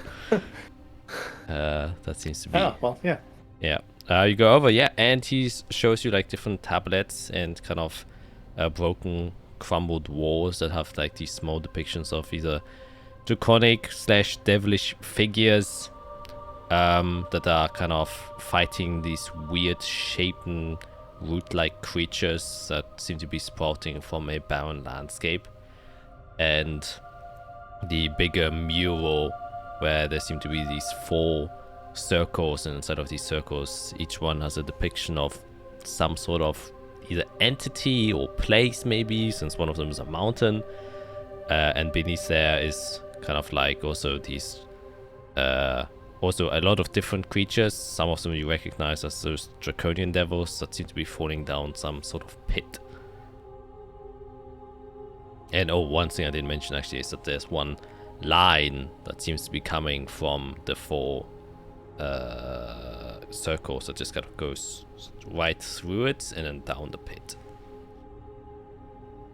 A important detail I forgot.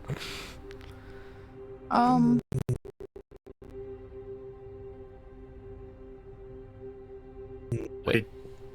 I have.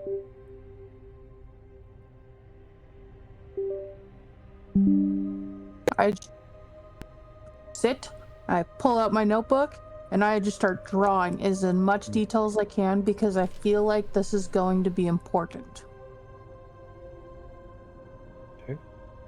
Is any of this immediately like obvious to you? Like what's going on? Like what? Can I roll Or you like just- a history or like a religion? Because I feel like me being, because I love to paint and I know things that sometimes you see are important and you just don't realize it at the time. Mm-hmm. So could I roll something to see if I... Yeah, you can roll a history check. I'm gonna give myself guidance. Even though it's not gonna help. Yeah, no idea. You've never seen anything remotely similar to this. Well, Jade thinks it looks really cool, so she wants to paint it. Yeah, I mean, that's fair enough. So that she remembers what it looks like. Yeah.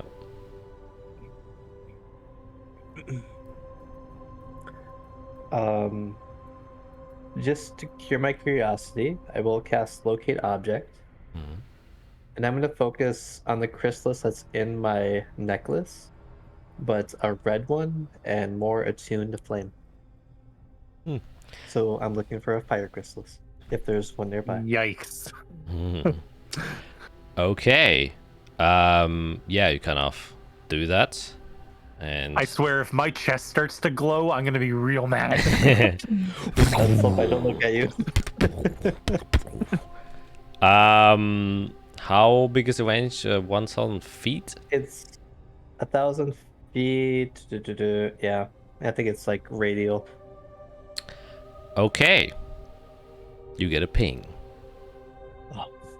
Which is decently close by. As you kind of look to the center of the ritual thing. Where there's now been cooled magma. I fucking knew it. And a stone floor that now sits over it. I look at Eirik. What? We have work to do. Talk to me.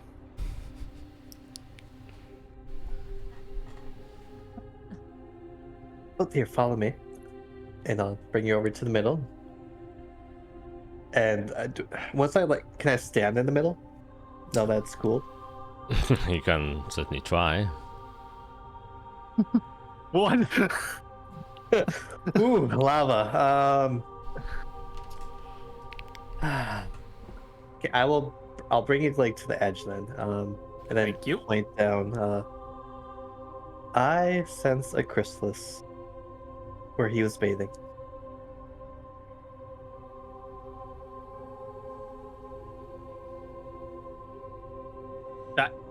Great. You want to go get it? I'll hold your feet. No, but I was thinking we could probably think of a way, right? We can dig out the stone. We can use spells to push away. I don't know. There has to be a way to get it though, right? I can blast a big hole. What's gonna happen underneath this? Like, if we break through the surface, is lava just gonna start coming out again? Is the entire river cool now? Is it? I think it's cooling as we broke the glyph. Well, yeah, obviously we're. But I mean, under this level that's already cooled, you know, are we just gonna like reawaken this volcano just because we're? I think that's highly unlikely, especially if we can get the chrysalis. If we can get that, I think it'll go dormant even further. If anything, it being there is probably a danger to us, so we should go get it so we can make sure it doesn't activate.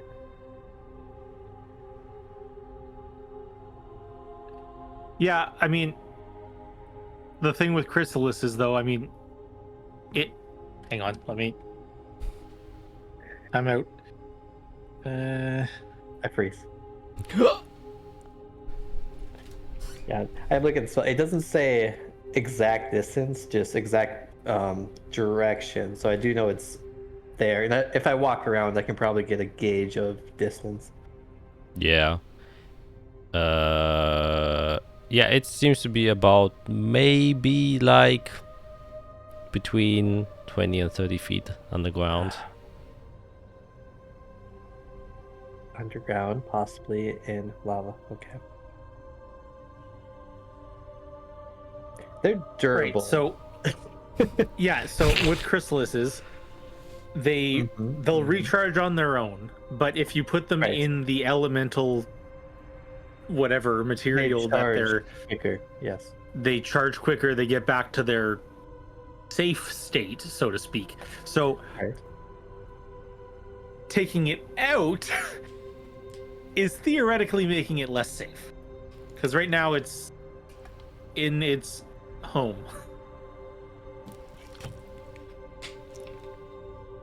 But I see what you're saying. Maybe it's got different powers. We could maybe make like a crucible for it, or you know, just it's some kind of like eternal flame thing going. Right. Yeah, I don't think it's too far away. I don't think Mage has hit points, I assume. I don't think he can go through lava. That sounds ridiculous. There's literally no way that you can further pinpoint it, right? Like you can't like amplify the spell or something to. I can cast a more dangerous spell. Oh, but well, you've done that before. Exactly. I think it's pretty simple. It's probably in the middle, you know, ways down. I assume, you know, maybe 20, 30 feet. It's probably resting on the bottom of the culmination of these rivers.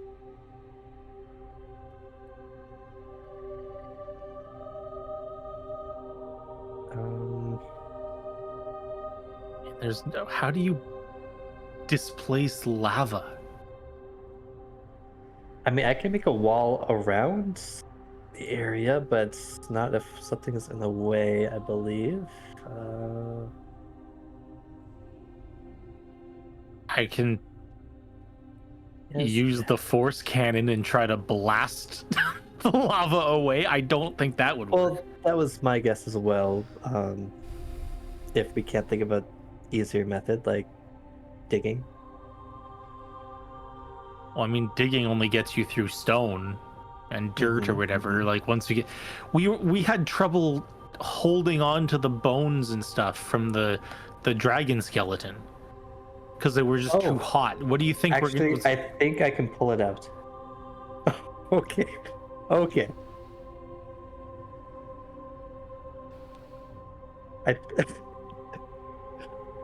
boy. I think this can work. I have a way to pull an area out. I also have a way to fly. I also have a way to create a barrier. If we can use these three things, there should be a way to get it out safely.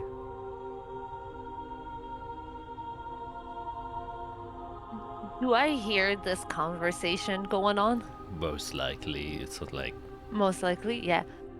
I'm gonna look at my friends and be like, I haven't really decided on which spells I wanted today. So theoretically, if you wanted to, I could just shape the bottom of the lava pool to come up until the bottom comes out of the lava. Well, that just seems ridiculously simple.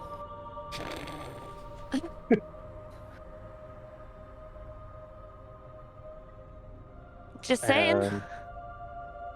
It sounds safer. Yeah. Rather than trying to combine the use of 3 different spells and abilities that you think might work. Yeah. Because I'm not fishing through lava. I said, we had enough trouble just handling the freaking bones. Forget what I just said. I just realized that I have to be touching the area. Okay, so Iris. We're back to square one. Okay, so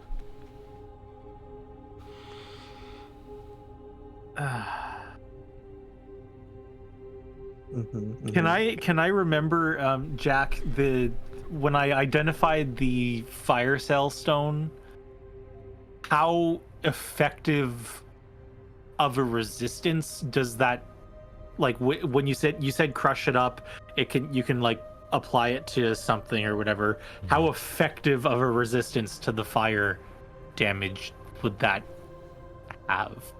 Well, it basically gives whatever is coated in resistance to fire, so it will kind of halve at least the amount of heat that is being put onto it. However, you would know that, you know, there is not much that is hotter than pure magma that is produced presumably or contained by a fire chrysalis. Though fire chrysalises are used with fire cell stones, it is usually a bit more than what you have currently at your disposal. I think I can get it down to 2 spells. Uh-oh. I may have another idea that sounds just as equally stupid, but I could meld into the stone and go grab it. Oh, I don't Excuse know me? What? Yes. What? Yes. I can enter the stone. Can you see where you're going so you can avoid lava? Yeah, because we don't know how much lava is still underneath here. Like, you're gonna break through the little surface crust and all of a sudden, oh no, lava. And we won't be able to help you.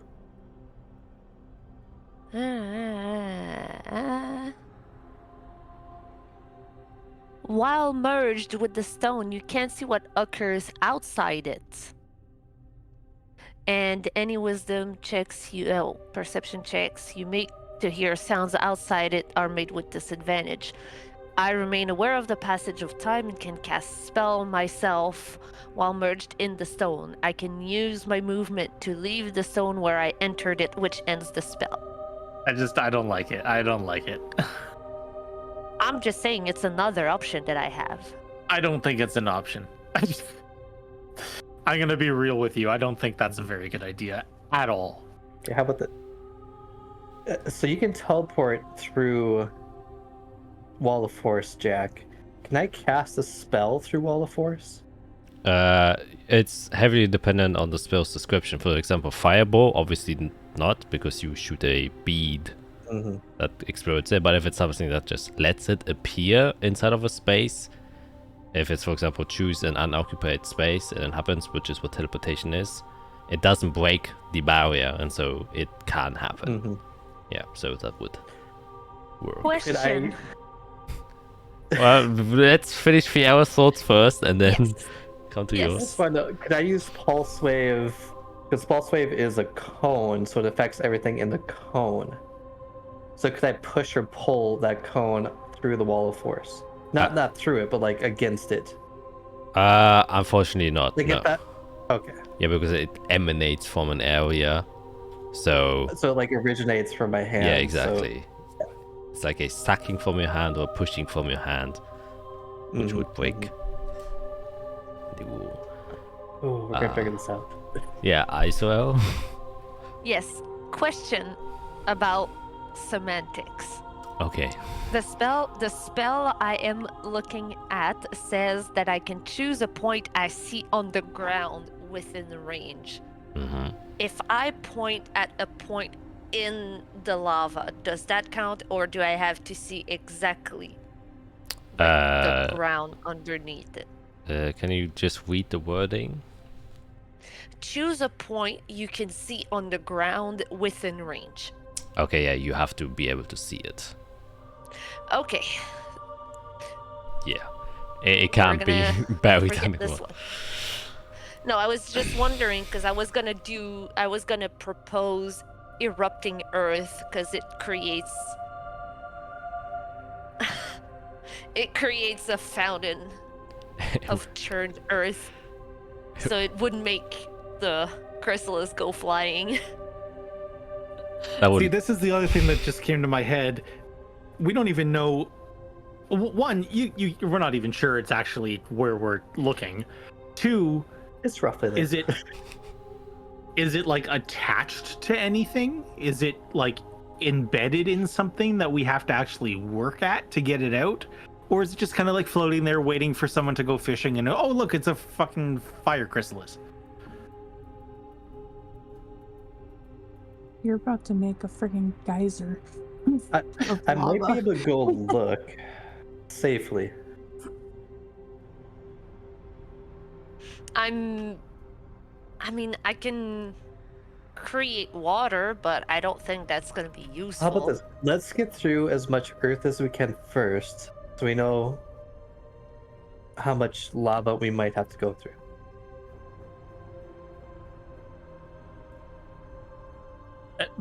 Yeah, well, yeah, I guess the first step is to break ground to see if anything happens. Because if it starts to just like bubble up and like, you know, come flying at us, then we have a problem.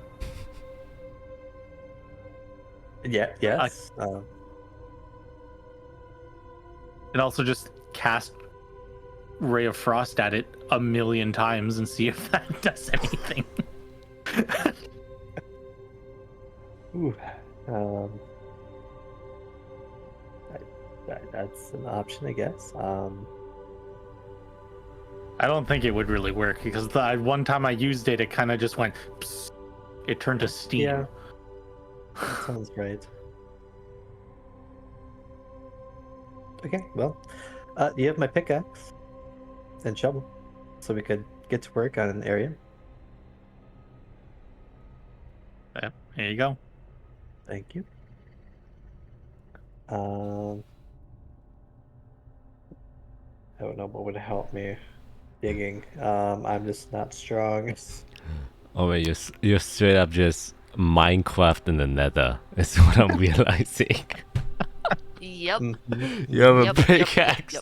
I want to get beneath lava. Well, I would love to use magic, but that would get messy, especially with lava. If this fails, I'm just going to start blasting, but... Okay, I will get as close to the center as possible. I think I have a good foothold. How long does fly last? 10 minutes is pretty long, but it'll probably take me longer to dig. Okay, yeah, I'll get myself Gift Alacrity just because, and start picking until I find something. Straight down. Okay. And as Pick, Fiera shovel. Pick, shovel. hammers through, or at least tries to get through the the cooled up magma spot, that's where we're gonna take a quick break. Oh, okay. All right. Yeah. It's because we are at the 2-hour mark and we can continue this after the break. So, yeah, we're gonna see you guys. And we're back to see some hot action of Fiera doing her work. Yeah, just do a athletics check.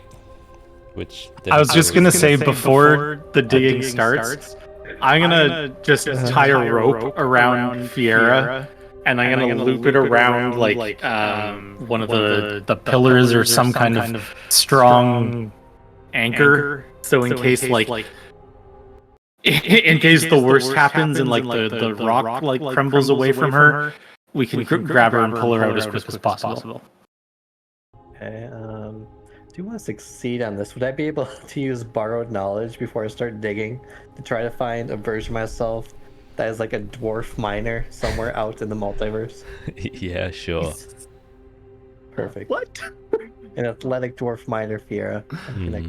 Somewhere out there. Or like a half dwarf, half human. How about that? Yeah. I have like a different dad or something. Oh god, I gotta remember how to do customers, proficient, sure. Proficient. There we go. There, +2 instead of -2. That's a little better. Alright, here we go. We digging. That's it. It doesn't make me any stronger, but I know how to dig better. You have like a tad bit better technique, but it's kind of about it. But this is just to gauge how long it will take. Like, it's not impossible. It's just, you know, it will just take a while.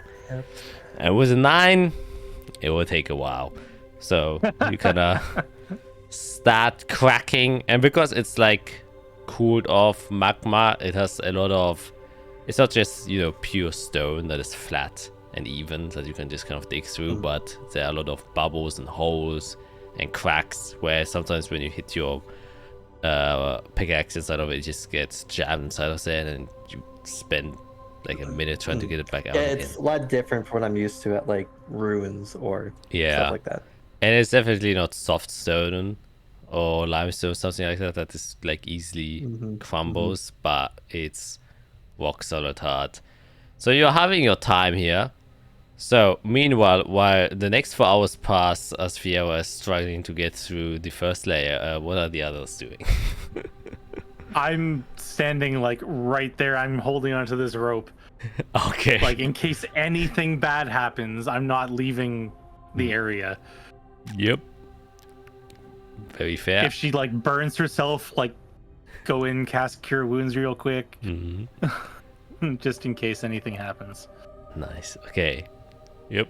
I probably need you to like mend the pickaxe. Oh yeah, probably. Like, Yep.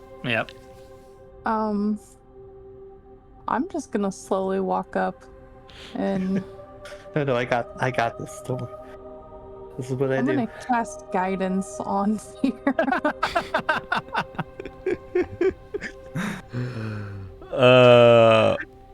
Yeah, you can do that.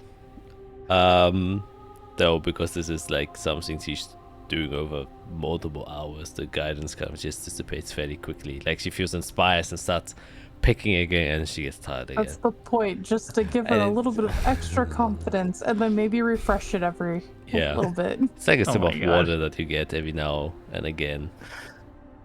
Anything from you, Isorel? Isorel's just munching on a dried root. Everyone's watching the wizard just pickaxe. I'm gonna eat some of the meat that was purified. Oh yeah, I would probably make a little small fire to cook some of the meat. You know, just create fire right there. Produce flame, sorry. And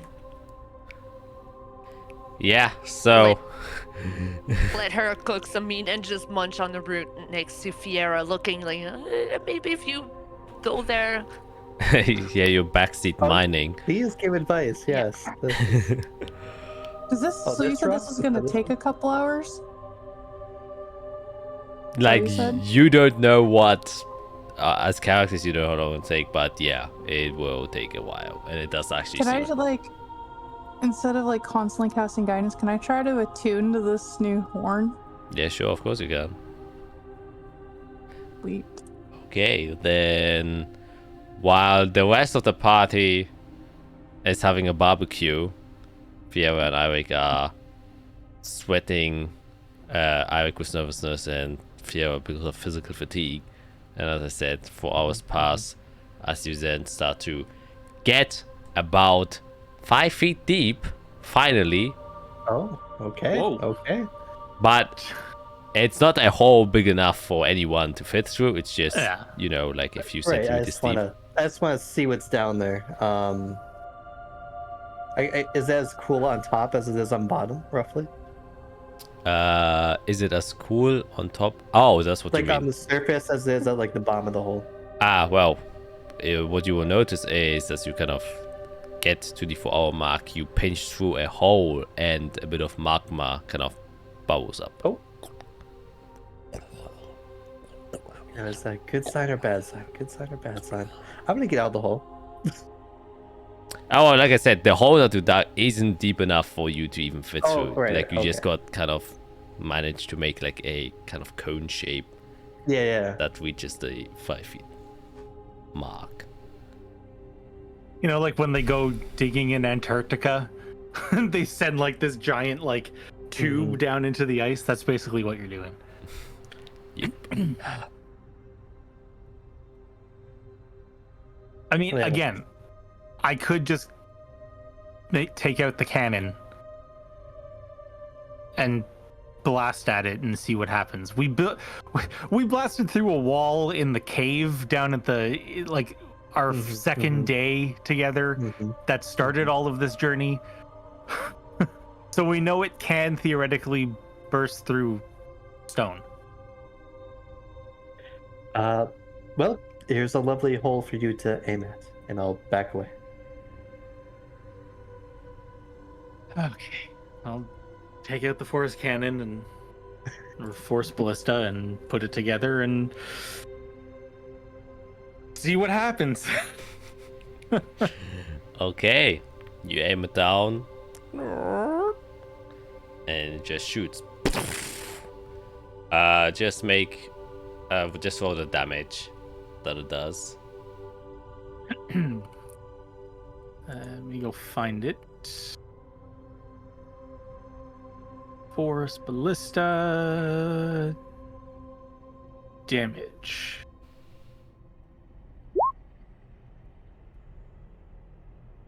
And don't you add another D8 for your? No, because it's not coming out of my wand. Oh, your wand. Oh, yeah. Okay, yeah. 9 damage. You shoot, and the kind of hole where magma was already kind of seeping through kind of just explodes a bit bigger, and a small spray of molten rock kind of spews out a bit, and you each have to kind of step aside as the hole is now a little bit bigger. Not large by any means, but there's like a 5 centimeter diameter hole of where the force ballista kind of shot through.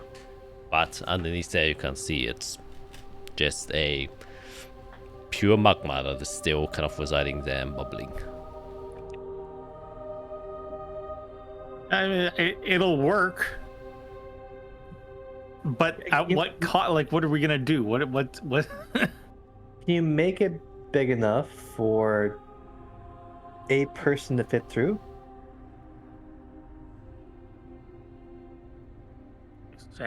With this thing, I've got this thing.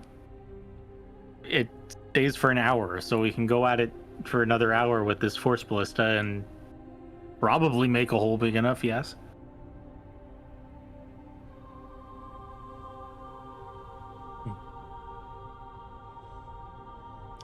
Lava is so complicated. Yes, it is. Can we drain it somehow? No, because that might drain the crystals as well if it's not attached to something. Did you just suggest drain the volcano of all of its magma?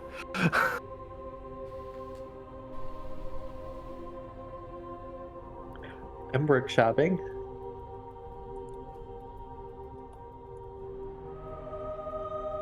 Okay, this is ridiculous.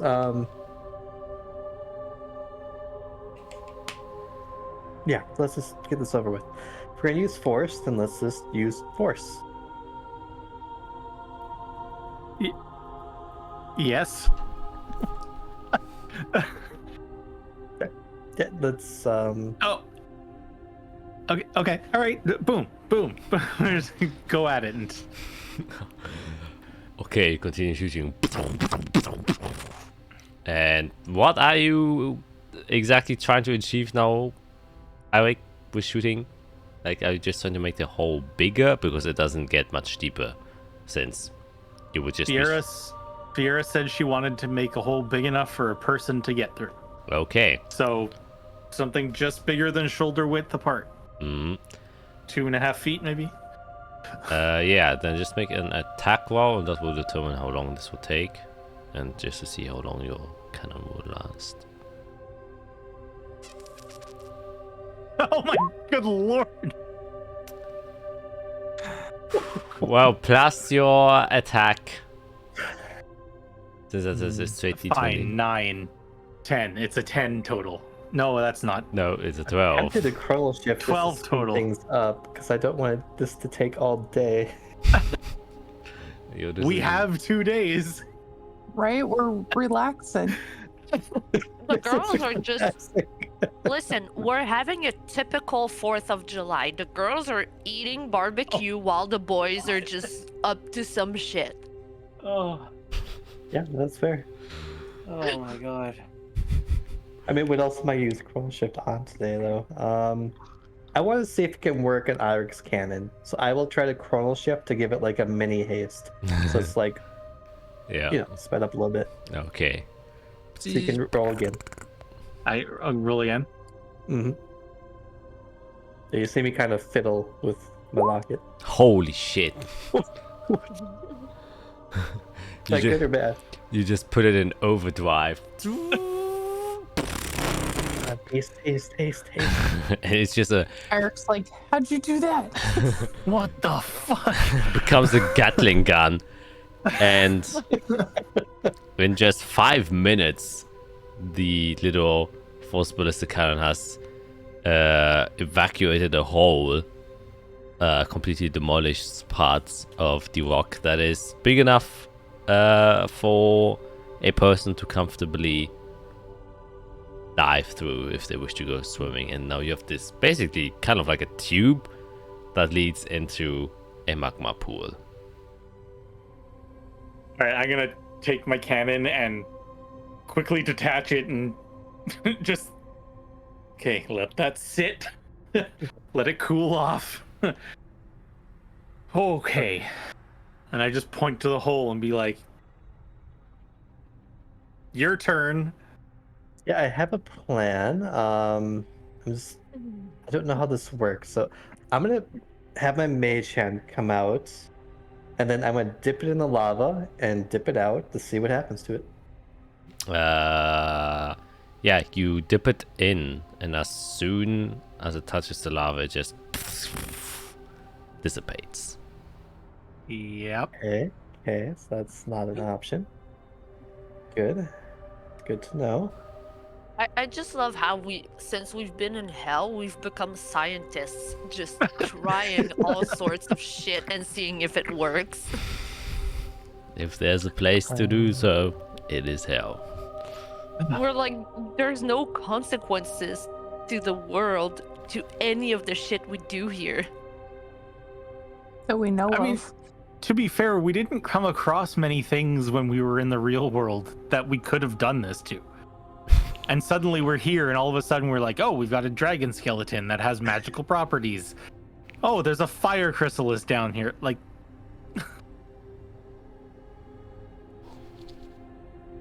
Okay, I'm gonna go see if it's attached to anything. So I'm gonna cast first fly at 4th level. At the moment it's about to be released, I freeze it, and it shrinks into a black bead. Eric, use this and focus on both of us. And I give you the bead. what? Use what? Focus on the bead, and then focus on you and I. Oh, You've cast the spell before. well, I know. And then that's an item. You used items with spells. I'd still want you to talk through your plan here. Oh, I guess part 2 of the plan. Thank you. Well, I can't. I'm going to create a barrier and then go down there. And then with fly, I'll be able to move around a lot easier than just hamster wheel. Oh my god. I'll be in a barrier, and if I'm not up in a minute, You're dead. I'll probably cast it again. But, oh, then I can cast message. Oh, I can just cast message. No, that won't go through it.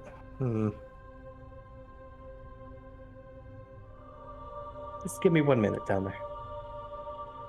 And I don't have to go anywhere. I stay here as long as I'm focusing on You the just have to focus. Yes. Well, the bead will disappear because it releases the spell. But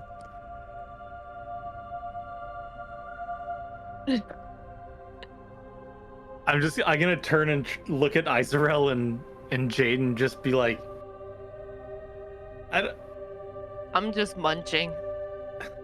I'm focused on my horn. Well, at this point, you Right. would have already attuned to the horn since. Oh, okay. So I'll just be like, guidance, don't do anything stupid. I think what she's Perfect, doing yes. is full stupid. Anyway, go ahead. I need you to do that first, or else it won't. Yeah. Well, okay, fine. It didn't give me Infernal as a language. What? Then I fucked it up. Wow. Okay. I'm gonna go up to Eirik and Fiera and just. You have a minute of this. I put my hand on both of Perfect. your shoulders, and I'm going to cast heroism, and so you get 3 temporary hit points as well. Oh, That's probably need that.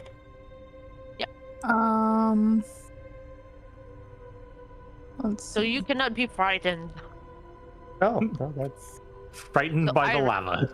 Eirik, you are immune to being scared. Don't be scared. It's basically what Isarel did. And then I did it for the hit points for Fiera. Sure. Perfect. Okay. And then I'll go ahead and cast Aid on you guys. More hit Gosh. points. I won't say no. I mean, it lasts for 8 hours, so why not? Oh, Let's see. 1, 2, 3. I'll do it at 3rd level. And you guys will get your hit point maximum and current HP increases by 5 for the duration. For 8 hours. That goes for Izarel as well. You cast it at 3rd level? Yeah.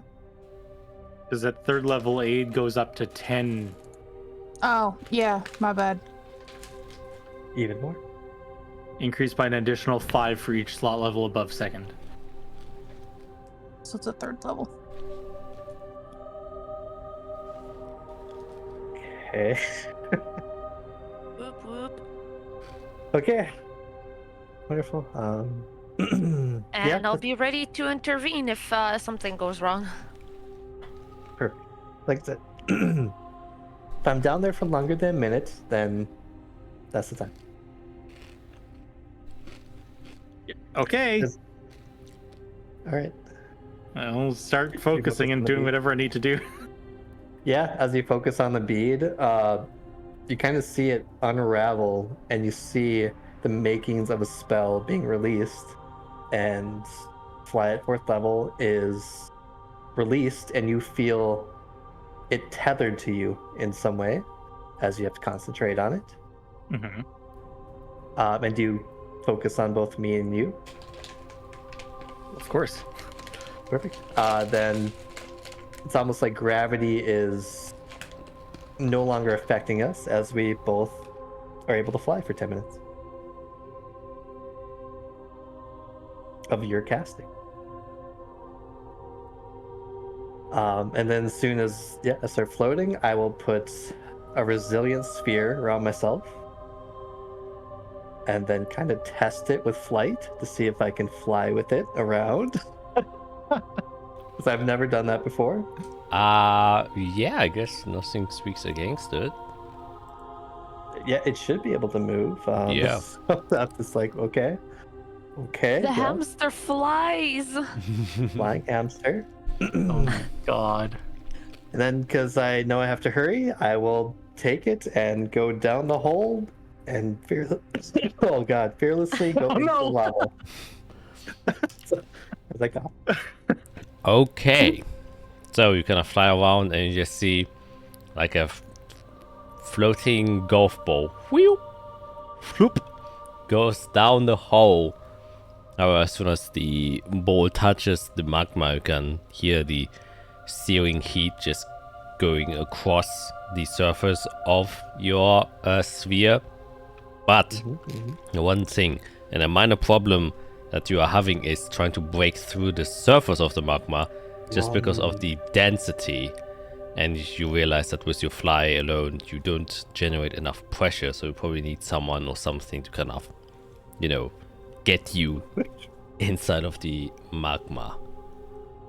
However, the sphere is strong and no heat or other magma seems to be leaking through.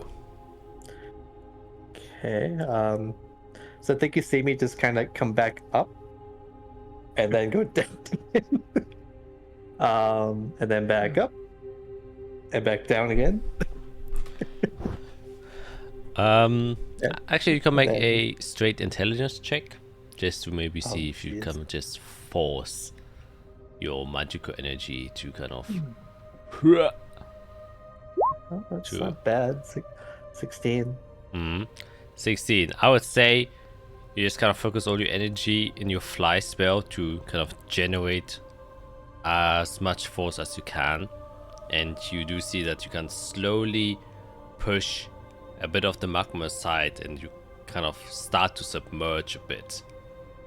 But it's not fast. Yeah, no, it's definitely not fast, as the sides of your ball start to kind of get covered in the hot magma. I would say at this point you have like 30 seconds left, as you're going deeper and deeper. At this speed, you definitely probably wouldn't reach the 20 feet that you have to get to. Right. I don't know if I can send a message while I'm in this.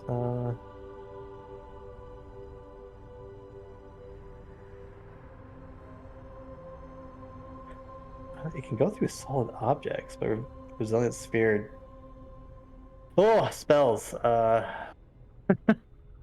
Oh, D&D. Oh, DnD.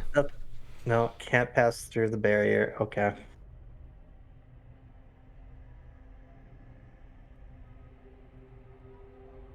Yeah, I don't think this is a submarine of lava. Like I was hoping.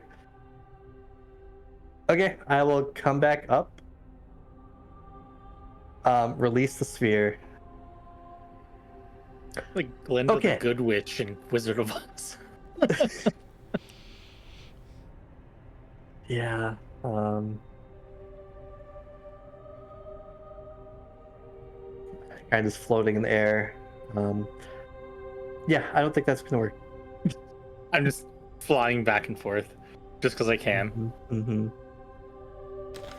Let's see. Lava 10 feet. I'm tempted just to try to pull it out, but that will pull lava everywhere.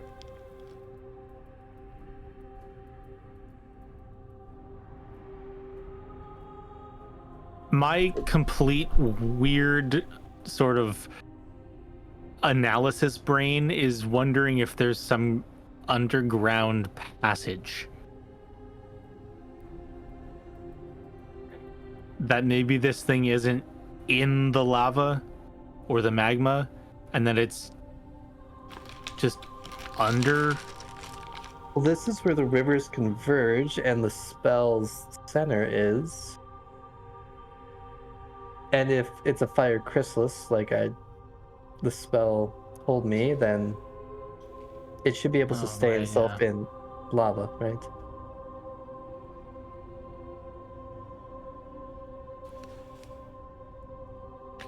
If I push, it would splash, but then come back in. I could maybe push and then put up a wall. Oh, but there's so much solid stuff on the top. This is a pickle. A very spicy pickle. Hot pickle.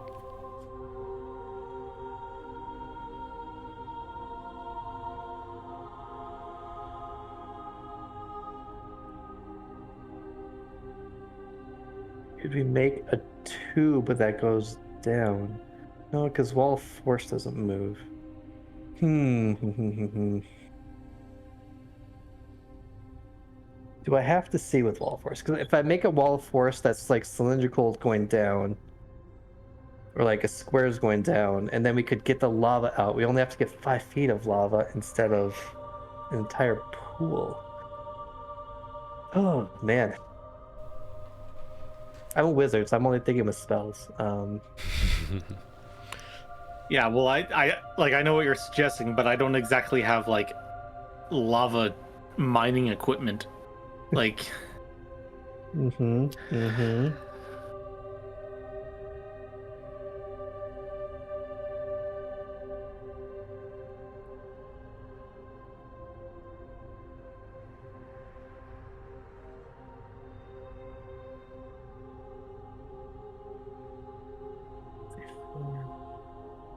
Oh, but I could miss too.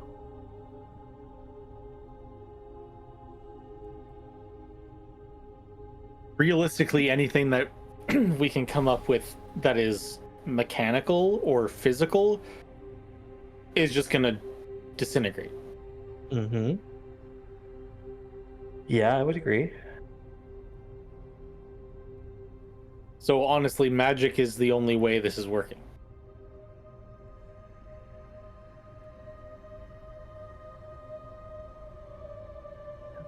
Hilarious.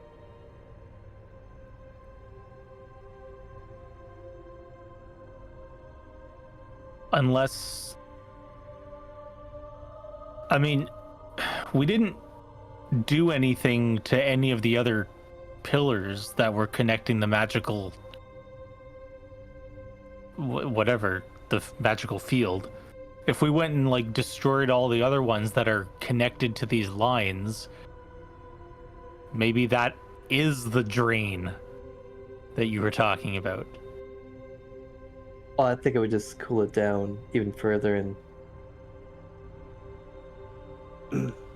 But if it cools it down further, if the entire thing turns to stone, at least that's stone. yeah. So we got rid of that one. Oh boy, but there's 5, 6, 7, 8, 9. There's 9 pillars that I see. It's a lot of work. I mean, Force Ballista's out for presumably another 45 minutes or something. Oh.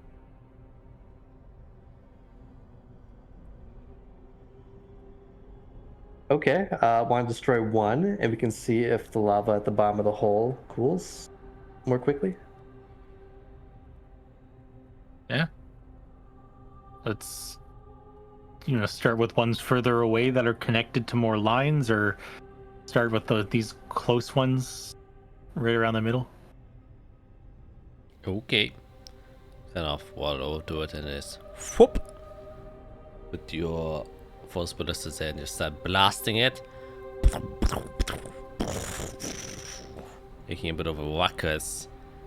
And yeah, I think it was more than enough time. Your ballista does manage to kind of break the pillar enough that it kind of just is completely destroyed. It was filled before with magma, however, as I said before, it has obviously cooled down, and so only stone is left, and that is all that remains, or at least the rubble of it. And it is obviously hard to gauge whether it's cooling down more or not, since the only source of magma that now exists is there, but you can definitely make an investigation check to kind of just see if... I will help him. Okay. Because I am staring at it too. Yep. This has made any substantial effect. Holy shit, that's a natural 20. Yeah, after you destroy it, it's more that you kind of get a... Or you hear kind of like a wisp, like a... And you kind of... But it's very dim, and it's not like super loud, but it gives you the instinct to kind of run back to the pool, and you look there, and you can already see that the upper crust of the magma thing has already kind of partially turned to stone, and the residual heat is just keeping it a bit to magma, which means it's definitely increasing or accelerating the cooling process by a great margin. So if you manage to destroy 10 pillars that are there, 2 pentagrams, it will probably heavily speed up the cooling process, potentially even resulting in, after you've finished the destruction of the 10th one, there might not even be any fire left or magma. And in which case we just do the whatever earth thing Iserel can do. Right, that'd be a lot simpler, yes. Israel, you said you can move earth, right? Yes. Or stone. Yes. All right. I can stone shape, yeah. Perfect. We might be able to get rid of all this lava. I mean, the cannon will. I'll watch. Okay. I'll just start going after all the pillars. And you see... Help? I can blast with force damage. Oh. What? Well, yes. Yes, we can together destroy the inanimate objects.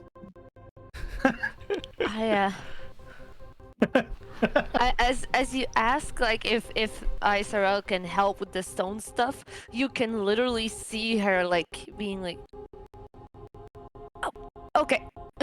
I was waiting to choose my last spell until you guys needed something. So Iserel settled on the last spell she wanted to have prepared for the day.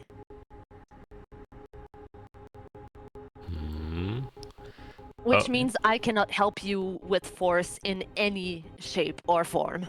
I am completely useless until that is taken care of. Eldritch Blast! Yeah, we just start going to town. Yes. Okay, very nice. We'll have to do a quick break because my audio is fucking up again. Yeah, usually I manage to fix it, but this time both portions are bugging, so I will have to forcefully restart my laptop real quick, but it doesn't take too long, only a minute. So I will be back in a quick second. Bye. And we're back again. Everything fixed. Okay, so, and while I fix my audio, you destroyed the pillars. And so with the help of obviously everyone involved, you can make relatively quick work with the remaining 10 pillars that are here and destroy them one after each other. And though for the next few pillars that you destroy, you don't notice any noticeable difference, just because probably the layers that are being cooled are buried deep underneath the already cooled off stone, so obviously you won't be able to sense if they're continuously cooling or not. But if the theory of Eirik and Fiera proves to be correct, then all of the molten lava beneath you should have turned to stone. And so now you're kind of left back again with a hole, but the surface of the hole now is stone instead of molten magma. Okay, I'll kind of walk out to the middle again, say, Ezreal, it should be down below here. If you need better directions, I could locate it again, but shouldn't be too far away. Okay, just give me 1 second. I did not take the correct one. Where is it? Wait another 8 hours to change our spells. Like, dang it.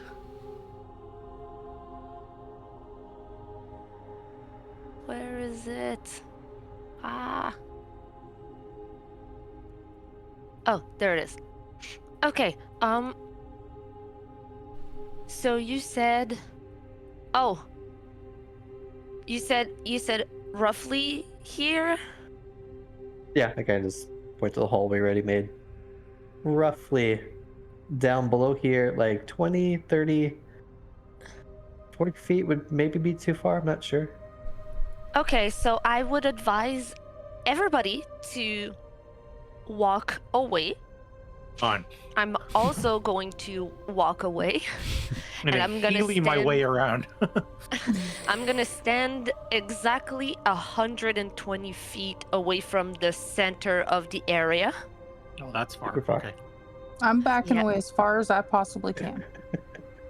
And from there, I'm going to point like this and turn my hand, and there's like a cloud of purple and blue that comes into my hand. I'm just gonna hold it and do woof, and there is about 30 feet deep of earth that just in the air.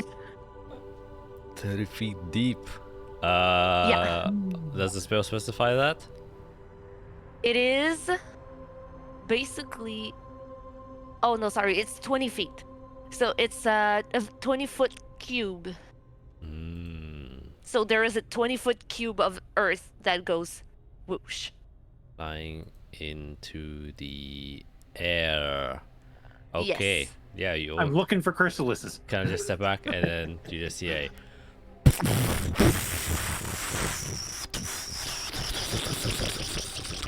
as all of the rubble then also falls down, and it kind of looks like a literal erupting volcano, except this time no magma involved, which you're pretty glad to mark. And yeah, anyone looking for any chrysalises that were caught in with the blast, you can make a perception check.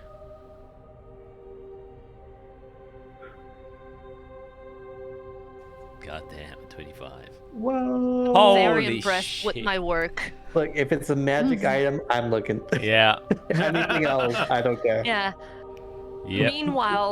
Meanwhile, Jade and I were like, cool job.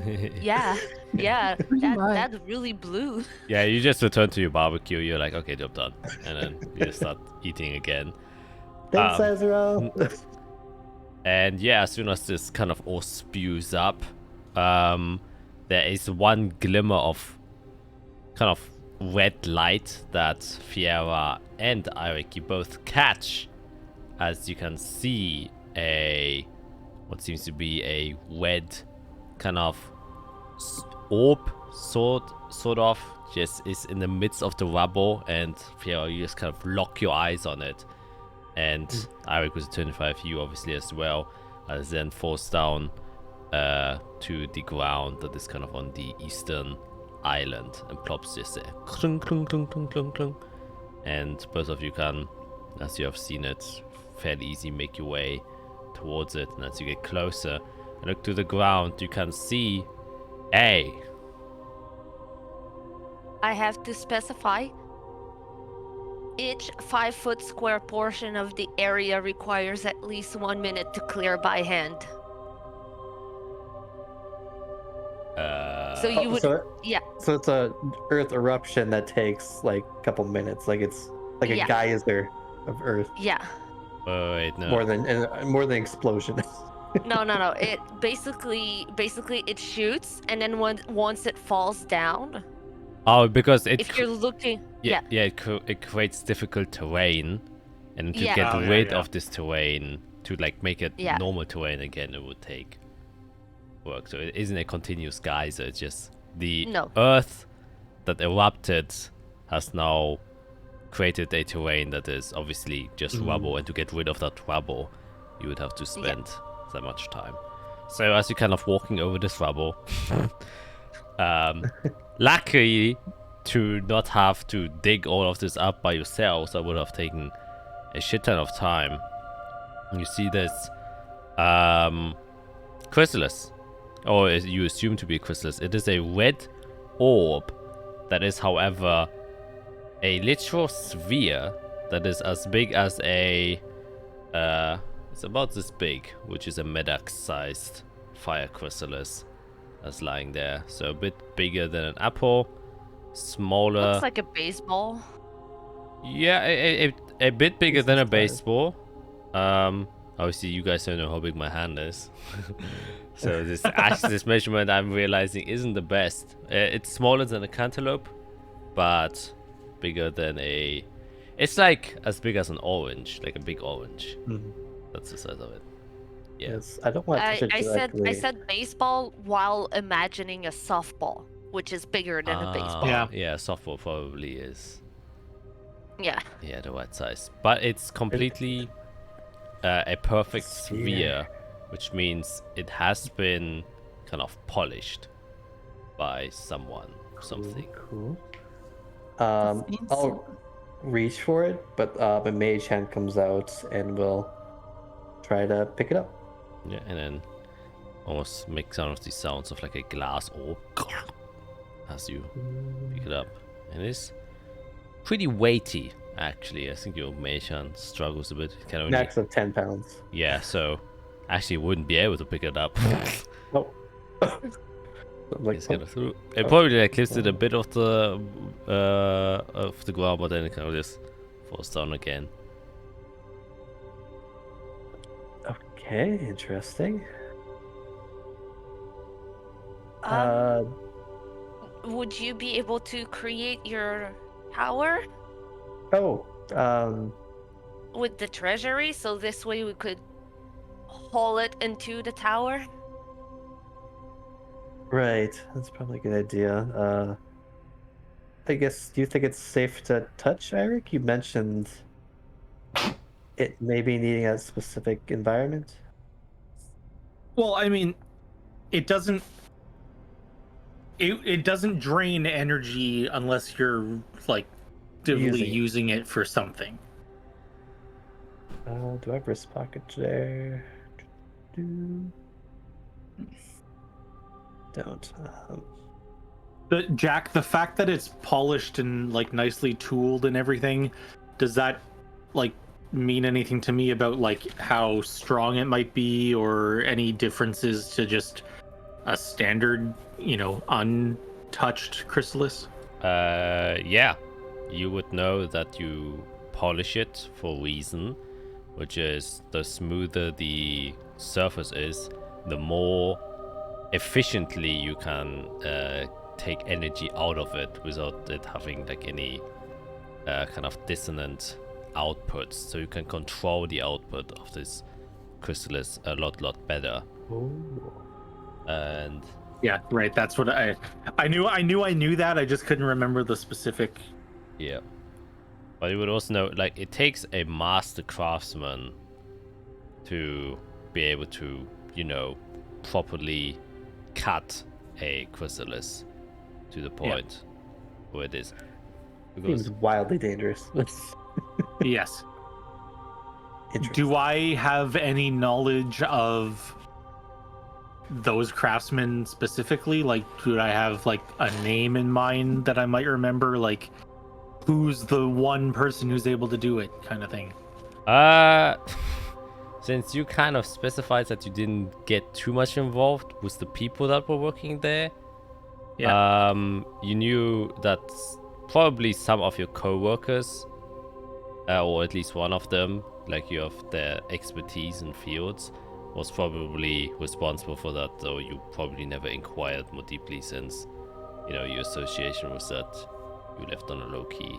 But you can probably make an educated guess who of them would have been the one responsible for cutting them. And I will actually add, it is not as dangerous as it might seem to cut these chrysalises, since as long as there is no active output, the chrysalises are completely docile. Oh, really? So you could actually throw them around and do whatever you want with them. Like, breaking or cutting them doesn't really do much. It is only when they get activated that they become extremely dangerous. So it's either 0 or 100 with chrysalises. Great. Yeah, let's just I'll put it in the begin tower. making the tower. Yeah, you can check it out, Eric. Oddly enough, you are the one who has the most experience with fire chrysalises. And I'll begin Minecrafting a 4-story tower. Yeah. Well, I've already used my identify for the day. I guess I can do that as well. Yeah, Let's get thanks for that, by the way. Yeah, you're welcome. I can talk you through it. When the stuff you see while you identify, I'll talk you through it. I would welcome that, actually. Mm. So what? We want the treasury? Okay. Lounge, kitchen, treasury. Wow, I can't spell. Treasury. How do you spell treasury? I should know how to spell treasury. There it is. Okay. Treasure. E. Yeah, I was like, something's wrong with this here. Perfect. And the Tower of Weird appears. Again, Azrael, I ask for a twig. Yep. So I can make it out of wood instead of whatever rubble this is. Okay, yeah. No cobblestone Minecraft tower this time around, unfortunately. Nope. Or nether Not brick. this time. Super fancy. Yeah, and easily enough you can do it. And you said you also want to identify it? Yeah, once tower's up, I guess we all go into the treasury and I'll take time to identify it to make sure it is what we think it is and if there's anything else going on with it. Yeah. Your identify spell works and it gets identified as a fire chrysalis. In fact, a polished fire chrysalis. However, it itself, like, it isn't an item you can add just because the only way you can use it is it isn't considered a magic item since, it hasn't been crafted to be used by something, but it is more a power source that you can harness and or if powerful enough also activate with your own magical abilities to unleash the raw elemental energies that are stored inside of it. And do I get a ping of how, I guess, full it is? It seems to be, with the identify spell, I would also say it is completely full. Okay. Perfect. And I guess, just make an Arcana check. Since you are are you helping me, Eric? Yeah, of course. Yeah, he's walking you through. Guidance. all the fun. Let's see, 4. All that. Hey, if you have guidance, you might as well use Holy it. shit, a This 29. is gonna be over 30. Oh my gosh. Okay, 32. Okay. So Fate Weavers are in this chrysalis right yep. You That's what we were supposed to do Yeah. at first. yeah. now. Lesson 1. Now we're finally doing it. Yeah, you're making a estimate to, or well, you get a almost an exact estimate to how much quote unquote firepower, quite literally, this fire chrysalis has. Now you know that a chrysalis, when it explodes, it creates a, well, it literally leaves nothing in its wake when it does so. However, if the raw power is utilized and not the explosion part, you could easily use this fire chrysalis to probably put a decently sized village under magma if you wanted to, if you unleashed all of it. So we're talking about probably several thousand of feet of magma that can be unleashed using this chrysalis. As you then realize, this fire chrysalis was probably responsible for all the magma you saw around you, which does go down an entire hill and past a small village. Well, actually not a village, but a decently sized city. And this is just a medic's. Yeah, it's just a medics. So that brings to question. Everyone down in the city is now going to realize that there's no magma and lava flowing. Man, they're gonna miss it. We don't know. We don't know what was going on down there, so maybe we just ruined people's lives. It's Maybe. not our fault. We were told not to, talk to the locals. Yeah. Well, yeah, we need to figure out what we want to do with this. I can store it for now in the tower. I don't want to carry it on my person. We can put it in your bag of holding, Eirik. I can keep putting the ore on it. Yeah, could do that. I mean, we don't actively need it, and I wouldn't want anyone to think about, getting into the bag somehow and finding it. So if it's in the tower, it's a lot less likely that someone's going to be like, oh, well, let's just see if you have a fire chrysalis on you. Right, and most things here seem to not care about fire or magma, it seems. So. Exactly. We're not using this at least until we get back. Mm. And then again, using it is a big thing in itself. Yeah. Especially back home. Might just, die. Right.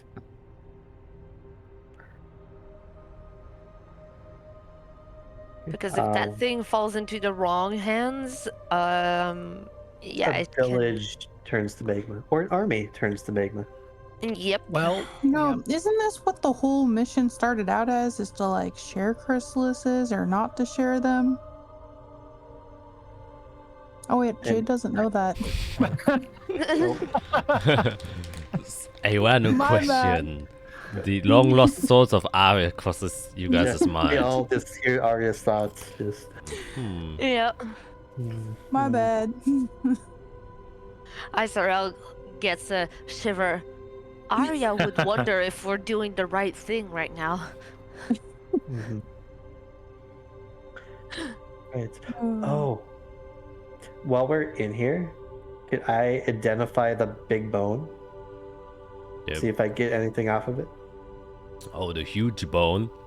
The huge bone that's sitting the in piece of the my foot living or room. whatever. Okay.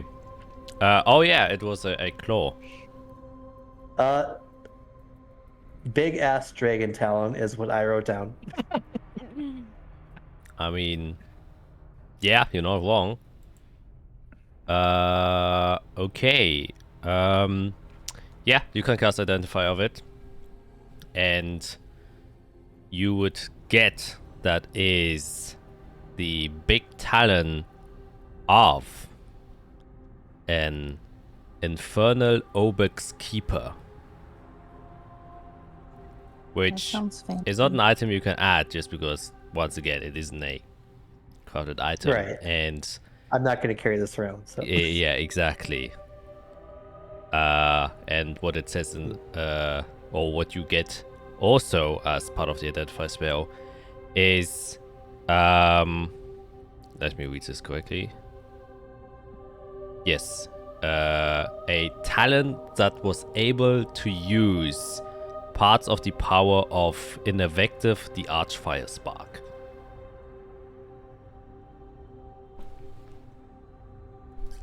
What that means or stuff, got no idea, but that's kind of information the identify spell gives you, and I will just kind of post these inside. I will let my assistants do it. Praying I got this right.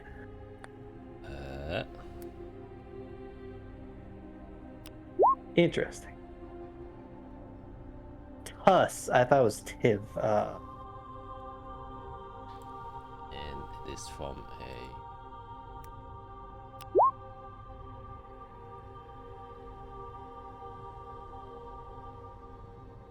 I didn't even get that one right. God dang it. I got that one right. Nice. I put a Y instead of an E. Why? Oh, I- Bix. Oh, okay. Yeah. Like Onyx. Yeah. Yeah, pretty much. What's Obix? That was close. Yeah. Give myself I'm that. getting better each time. Yeah. Okay. I guess I'll share that with y'all, not knowing what it means. Does the name ring a bell to me at all with my studies? Can I make another history check? Yep. Also, this is another thing I could ask Guidance. Tempestus if he is willing. Okay, guidance. Guidance it is then. Guidance is great. Yeah. If you I gotta- have it, you gotta use it. 26. You recognize it similar to Mirvorax, which is that this isn't a name. Infernal Obex Keeper or Invectives. Well, Invectives is the name of the Archfire Spark. What it is, you don't really have a great clue, and Infernal Obex Keeper is a title you would know. Similar to the Evergreen Root, which is the title that was given to Mirvorax. Or actually, his title was... Oh my god, let me remember again. I have it. Yeah, the first two words that are in front of his name, which are... Yes, I have it here. It is Aravitath Archdragon Mirvarax, the Evergreen Soul Giver. Exactly. Aravitath Ooh. is basically a similar vein that would mean Obex Keeper. Oh, it's not the same word. Those are two different titles, No, but that is yeah, a title. but it's the title in the same. Exactly. Yeah. But was it 26? Pretty damn high.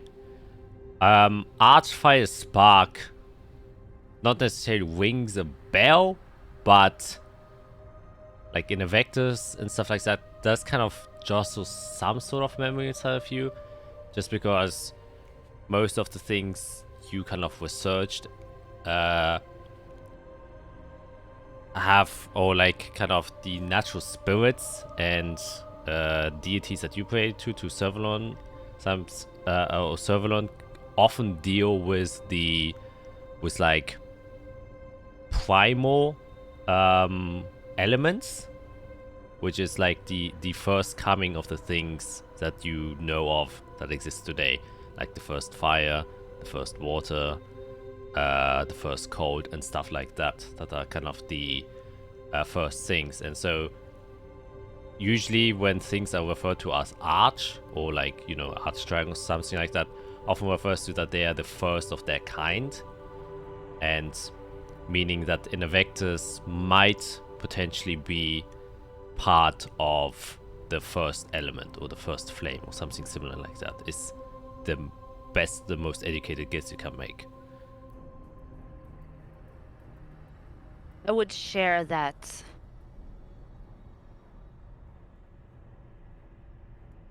I mean, being one of With the the group. first, Yeah. we don't know how far back that goes. That could be No. thousands of years. Yep. And we have his talon in my living room.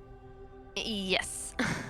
So you can imagine a little bit what the rabbit hole I fell into when I was studying, Right. and just how much I wanted to know everything.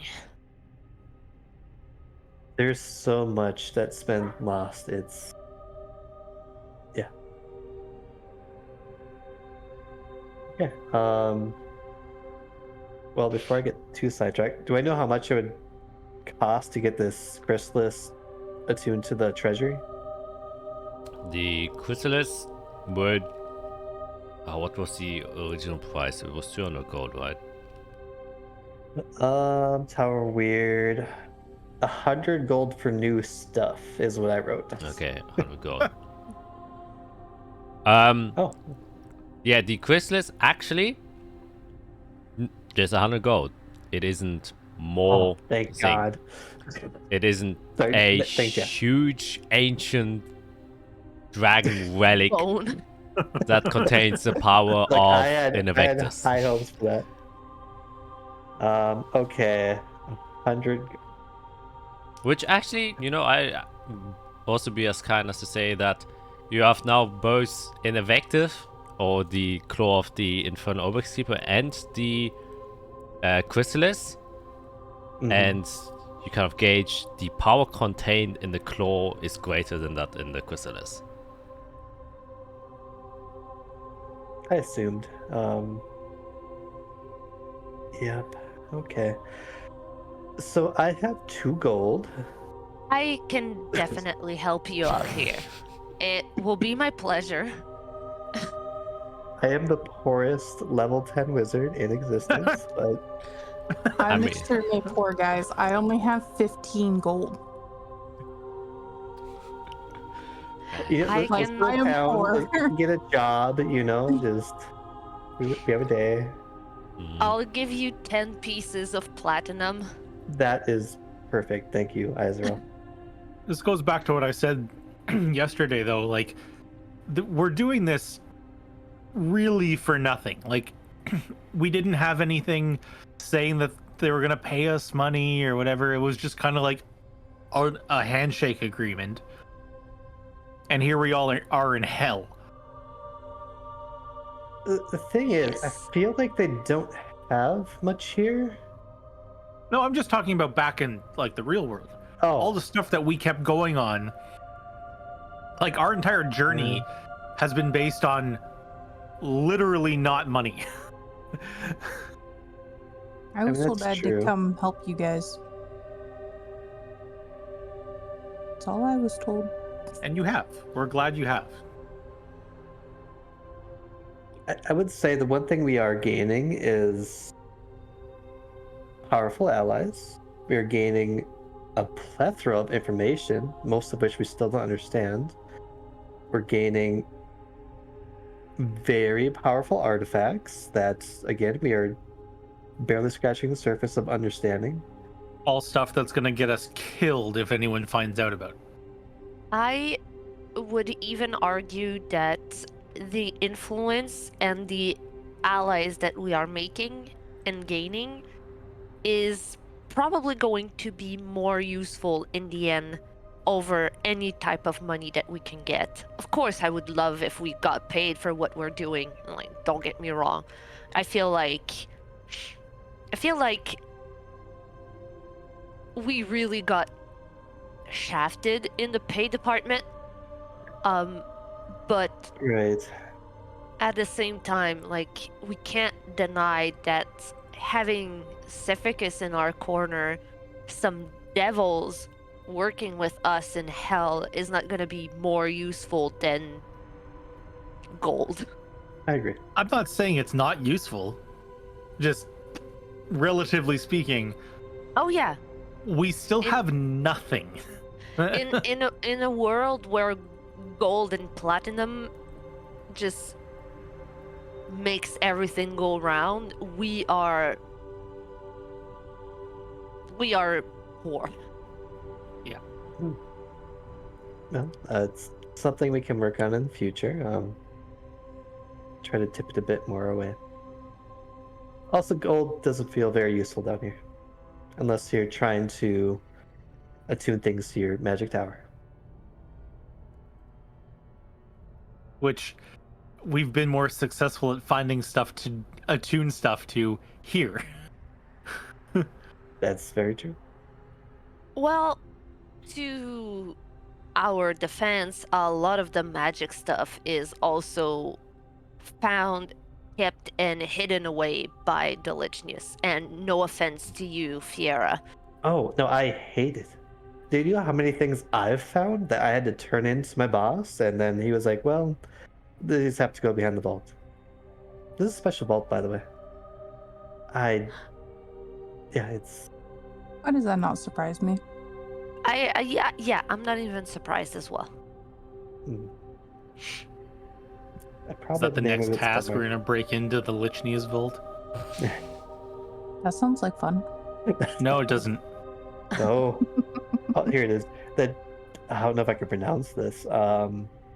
Testidine Arch Vault. You know, sarcasm's a thing, guys.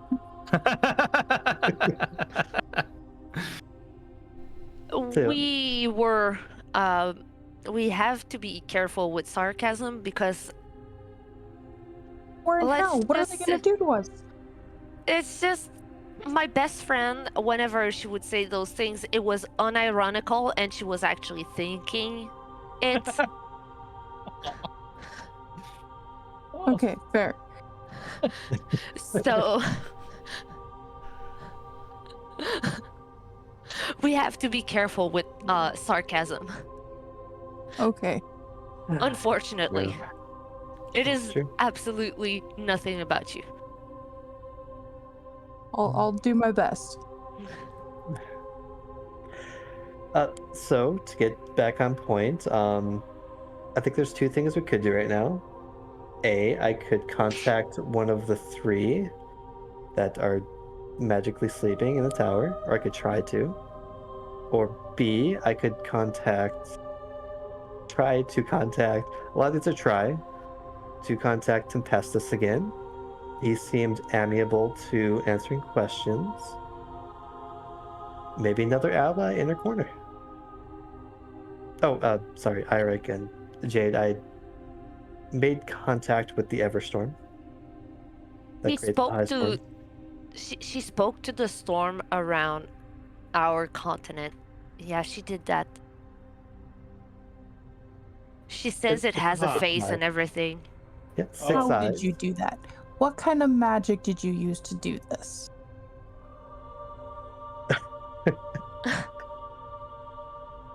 I've been crafting certain spells that let me contact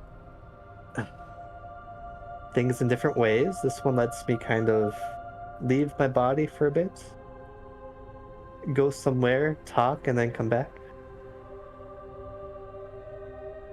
What kind of magic is that? Like, what school of magic is that?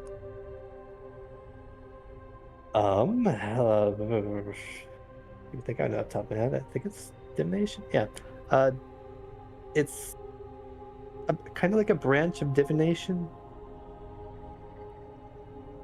Interesting. I think so as well. I'm just always That was a looking for more weird answers. question. That was a weird question. I just want to tell you why. So I use magic in a really odd way. It either comes from my family or from myself. It's weird. But you study magic, so I'm just trying to figure Oh. magic. Oh, Uh-oh. Oh. You cut off at trying to figure. yeah. Oh. So I'm just trying to figure out how your magic works, because I do it through myself or my ancestors. You study magic, so I'm just trying to figure out how it is Right. that you are able to do the things that you do. I assume your family, your bloodline, probably has a connection to the weave that's quite natural. I kind of learned how to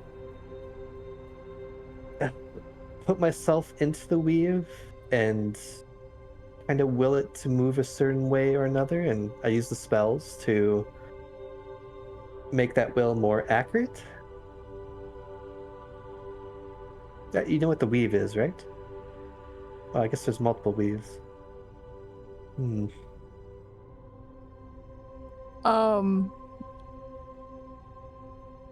Would Jade know? I assume she would. Yeah, like everyone would know of the magical weave. Okay, so she would just give you a look like, I'm not that stupid. Okay, well, good. Then I've seen the things you can do. That shadow trick of yours is quite nice. Well, it helps that I come from, shadow lands. I can imagine. And Yes. live in darkness.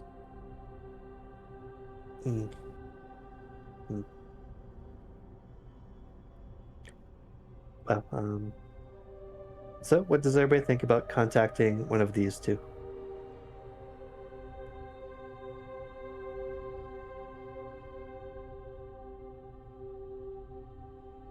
I'm still trying to process that you talked to the storm. Yeah. Initially, I wasn't trying to. I was actually trying to contact Irik's dad. But it turns out it's easier to contact something that has a strong connection to the weave. And the storm has a very strong connection. So it's kind of hard not to talk to it.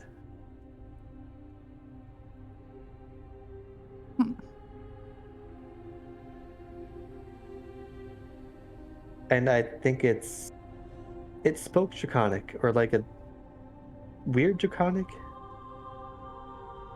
It felt like it was just roaring at me, like a roaring thunder. Well, it is a storm.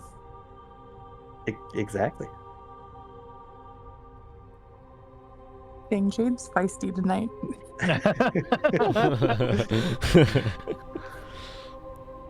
But to the point, this Tempestus might know more about dragons if we have any questions about them.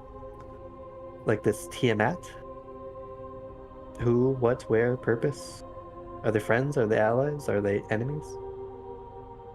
Yeah, we should probably find out what we can. And I guess if talking to a storm helps, I mean, that might be beneficial.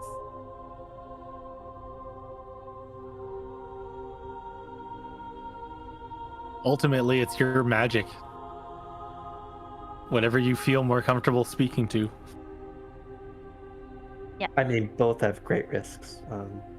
Actually, don't use the one to contact Tempestus without Azrael nearby.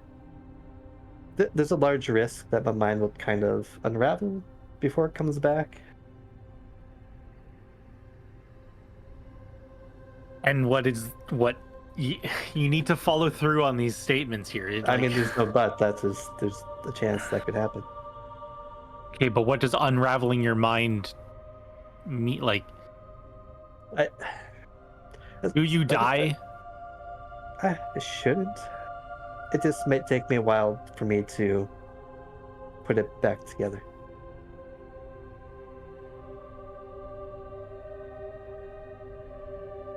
This just sounds very risky.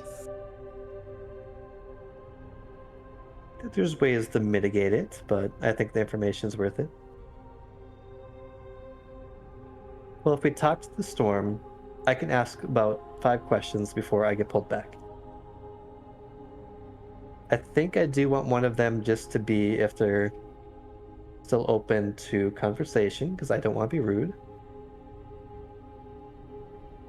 But then another could be what this Tiamat is. It's also the question of these 9 betrayers. You could ask about this dragon in Invectus. Or being. Dragon or being. Yeah, also a question. Who was the Archkeeper.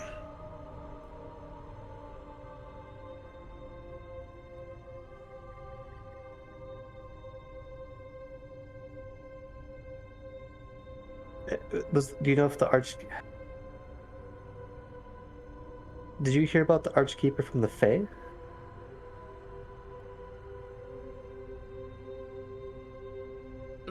That's kind of what my research is about. I am trying to figure it out, so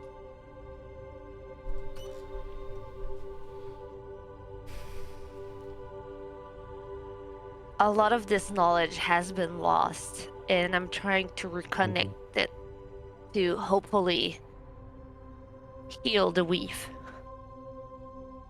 Yeah. Right. Okay, I can ask about that.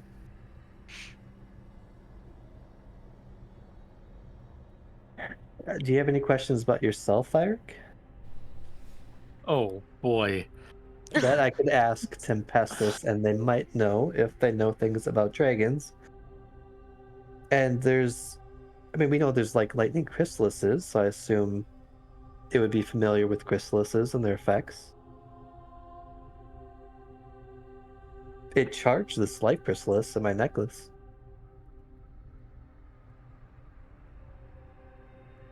I mean,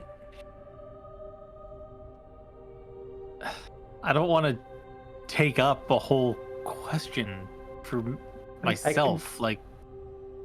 I could somewhat safely do this every day, as long as I have certain spells to protect me from it. Oh my god.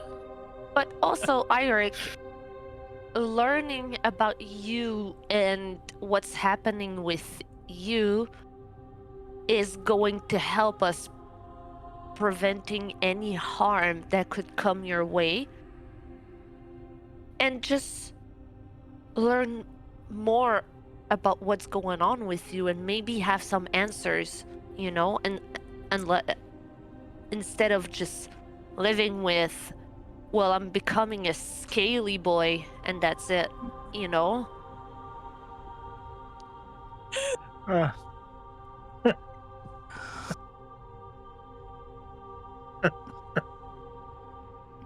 Episode title.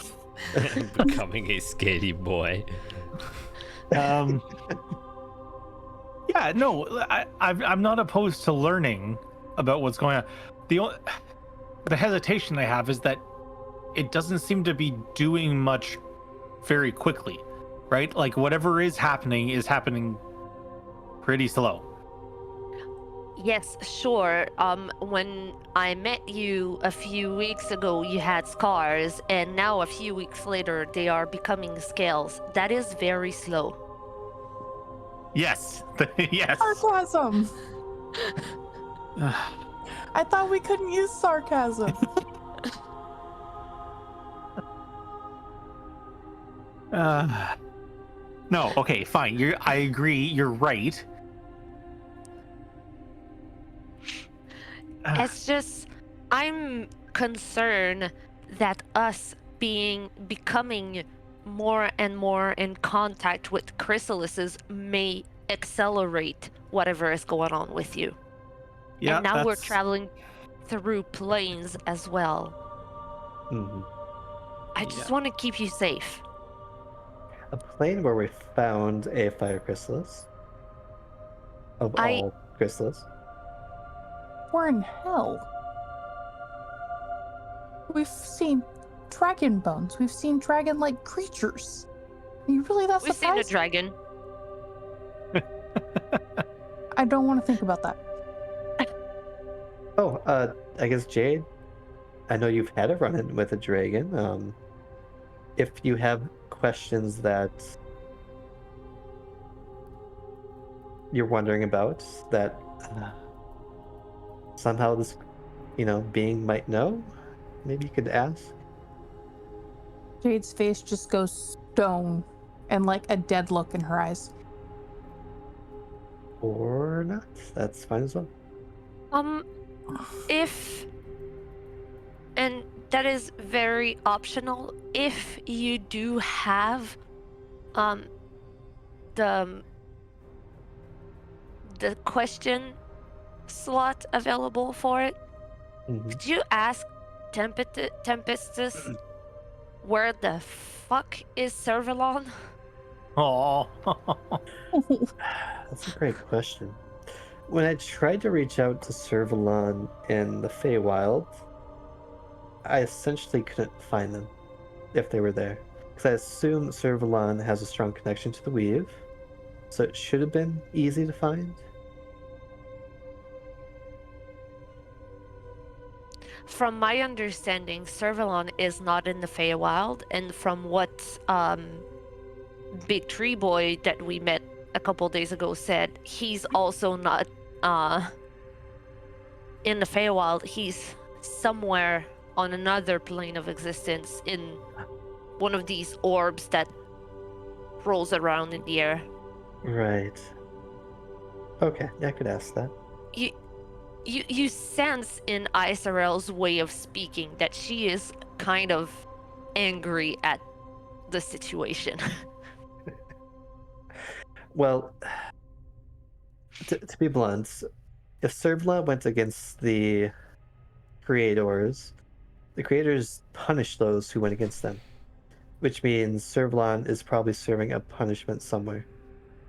And if he is one of the traitors, because according to the trade that I spoke to, he was on the creator's side.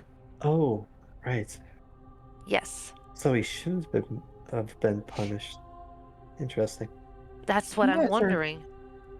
Talking in some very confusing. I am over my head right now. Yes, so Fiera speaks to storms, I speak to trees, and Eirik is Eirik. Speak to the voices in my head. Yeah, pretty much. Oh, no. Okay, well that leaves me with one more question I could ask. So I'm going to ask about the Archkeeper, Servalon, Tiamat. And I'm just going to be, hello, are you okay to, questions? Again, I don't want to be rude to a storm. Oh, you could possibly ask what happens to someone that is caught in the blast of a chrysalis but survives. That could circumvent to what's happening to Eirik while being broad enough that Eirik doesn't feel like he's taking up one of the questions.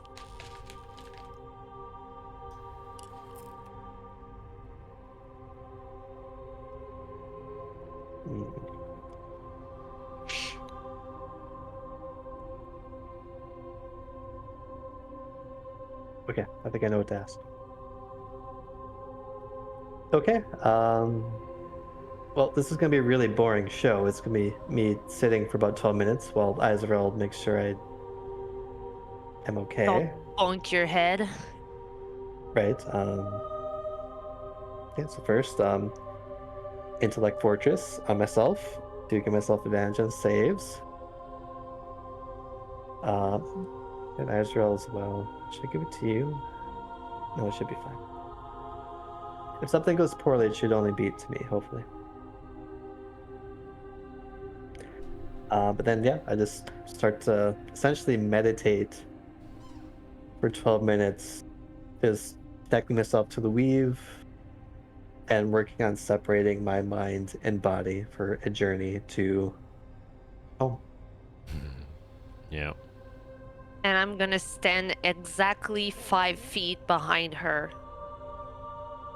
to be ready to intervene if something goes wrong.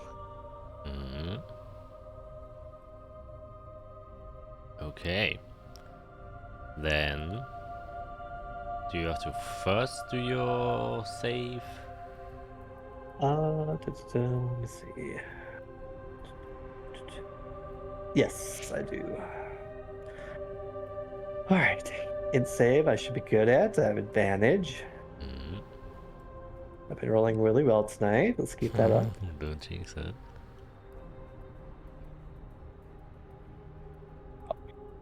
We're fine. We're fine. 23. Yes, fine indeed, as you once again go into a state where you try to release your mind from your physical body and try to project it somewhere beyond. And this time quite literally as the last time. And now you have a clear focus where you want to be, which definitely makes it easier as you kind of go into your deep, concentrated kind of meditative stance. You feel once again this weightlessness take over your body as you leave the essence of your corporeal shape behind, and your mind once again travels outside of the plane that you're currently residing in, and kind of make this journey back through space away from the red dot that you are currently resting at, and are projected once again into the material plane. As you kind of come crashing down, see the ethereal parts of your body that is a representation of your mind. You can hear the sounds of, once again, lightning crashing next to you, rain falling in each direction, and thunder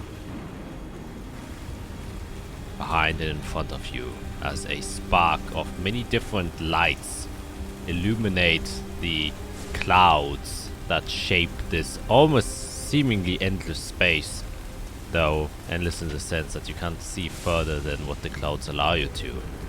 And after a short while, you can see that after a flash of lightning, two eyes once again open up, and another set of two eyes behind it, and then the last row, making a total of 6 eyes that kind of look at you. We got to see it worked again. Hello, Tempestus. Are you willing to answer more questions? So, is that your first question? That's my first question.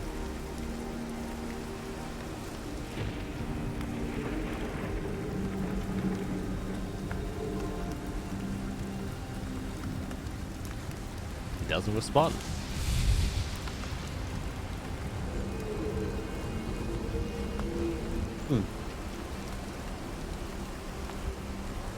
Okay, I guess I'll gauge that later.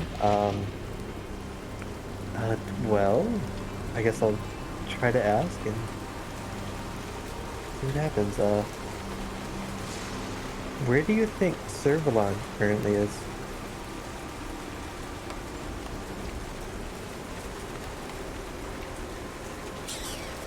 Yeah, it would take some time to answer this question. Okay. Because Had Fear's smart, I would have cast Tongues before I did this. okay, Because Fear is about 20 times smarter than me. yeah. Knowing that it spoke Draconic last time.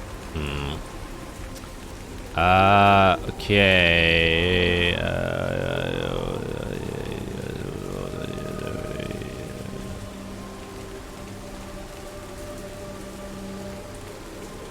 Okay.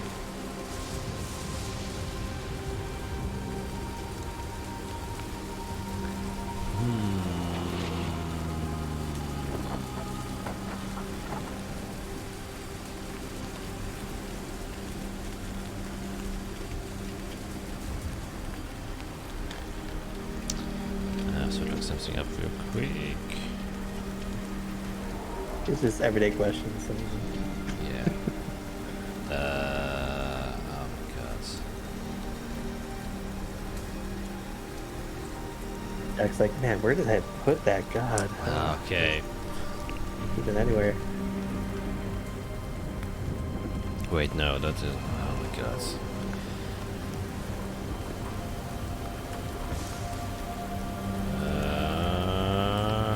Was it that one?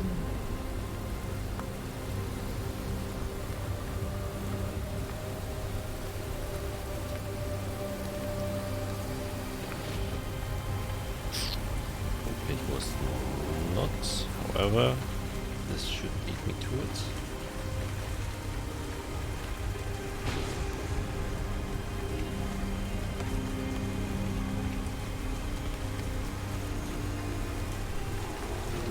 He responds.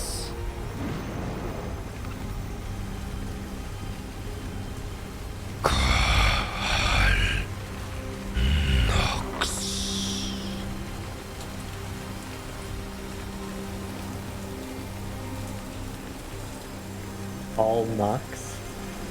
I'll just send it to you. Okay, you can. Each one can attempt to write it again, and if you get it right, you get a inspiration. Can you say it again? In that voice.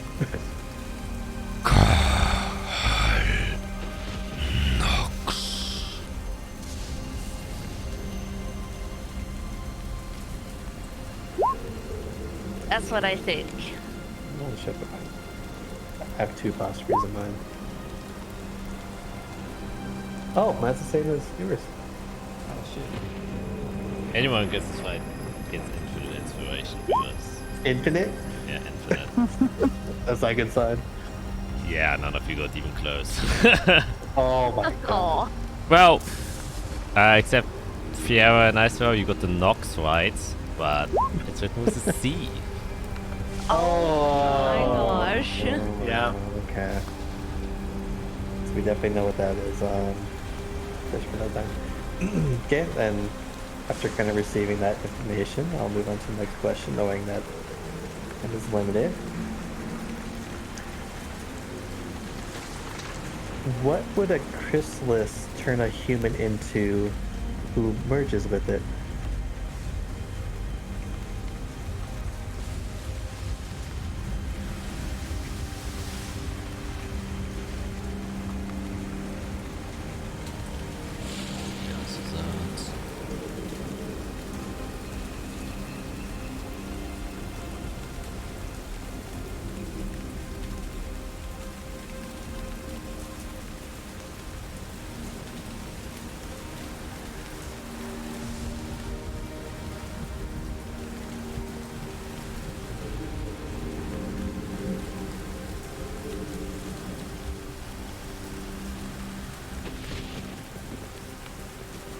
You will say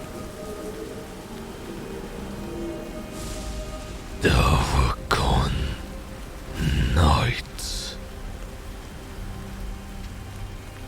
Ooh, that sounds so cool. Lovely, lovely. I'll move on to the next one. Yeah.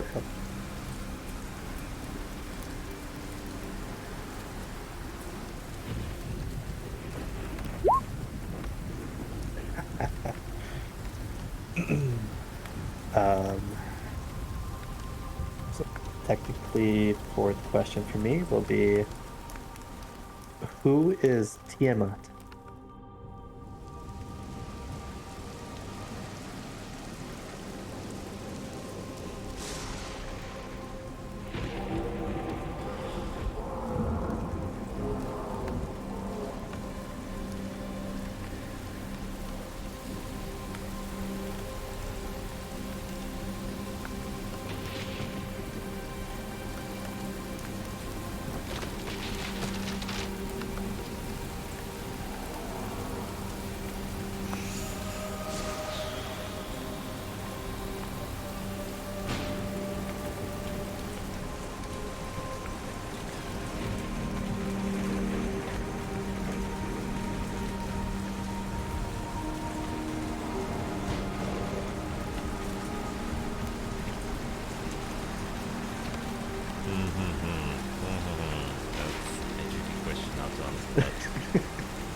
Yeah. It's such an open question. It doesn't help that there's so many variations of Tiamat too. And we all know Jax is going to be different. Especially its fate, what it's doing, where it is. Good, bad, otherwise.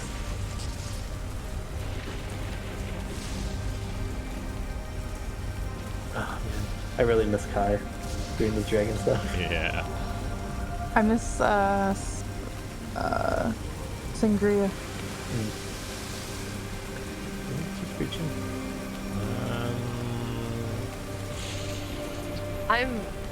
I'm actually glad I'm not Namira right now, because I would be useless. You were a demon slayer, like in our group. You were, yeah. You'd be fun. Yeah, you'd be kidding. Okay. Your answer. Dracolith God Mother.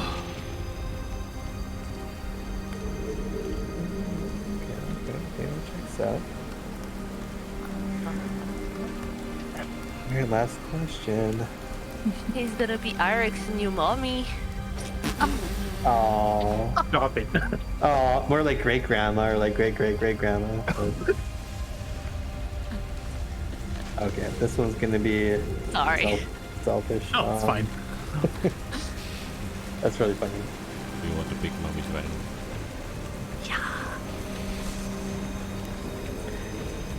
Is there a dragon with a strong connection to time?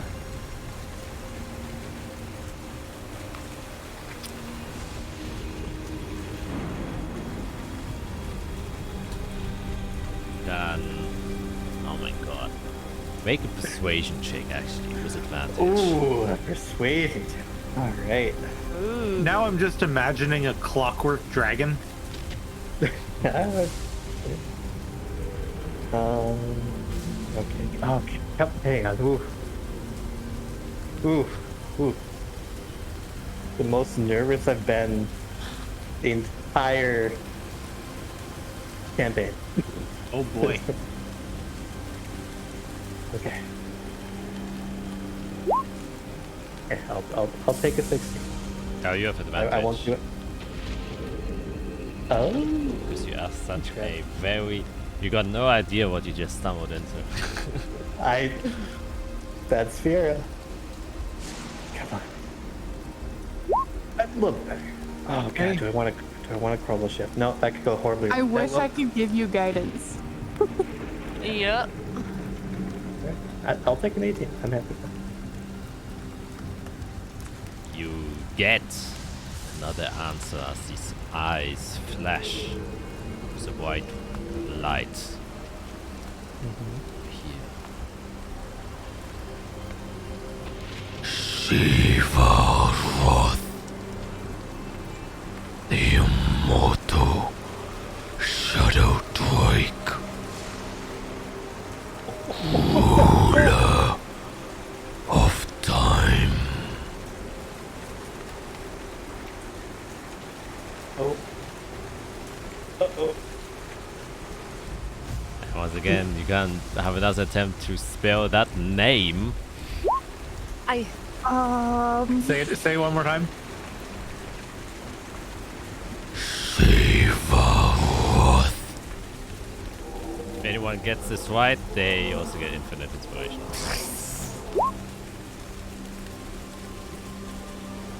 I'm a basic. Ooh. Trying to think if Fiera's gonna share that or not. I hope to God you do. I don't want to be killed by a party member. Oh. Ew. Okay, yeah, none of you got it right. The Varwoth, most of you kinda, like, I got that right.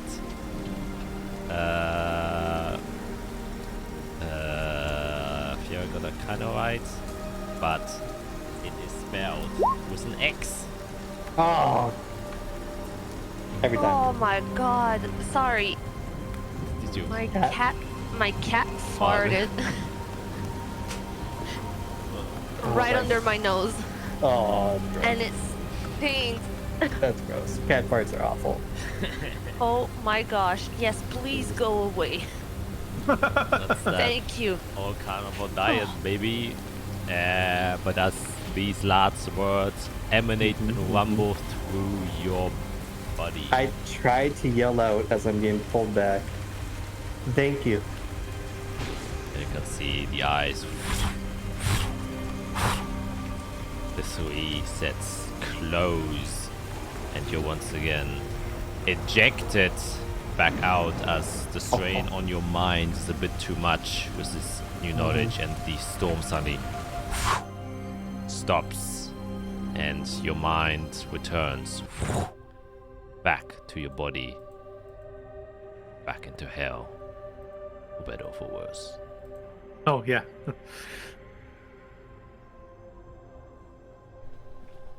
I kind of shake my head.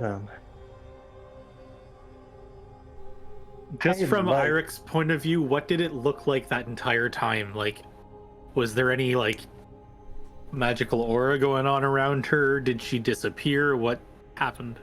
No, she kind of just sat inside of whatever preparation she has just made. Probably put a few components out, and then just a deep focus on her face. Kind of a little bit similar to when Isaware or Jade sleep or meditate. All right. So yeah, not too much visible there. Whew. Are you No. are you fine? Are you okay? Yeah, it went extremely well. Good. At least I hope so. The first question kind of went odd. When I asked if it was okay if I asked it questions, it didn't really have an answer. So I think it's still trying to determine me, if that makes sense. I mean, there's a mortal contacting the Everstorm. It's probably not an everyday thing. Yeah, it's probably kind of odd. And for it to be the same person twice. Twice. Yes. Yes. Anyways, I have information. And I'm listening. I think we're all Alright. listening. Who wants information first? So I got a little bit about all of you, About all of us. potentially. Well, let's start with Izarel. I feel like she's the one that helped you. Like, make sure you were safe while you're in there. Right. So I asked about Servalon. They know Servalon, or at least know of Servalon. And they think that... Sorry, is Servalon a he, she, they? I don't know how it works.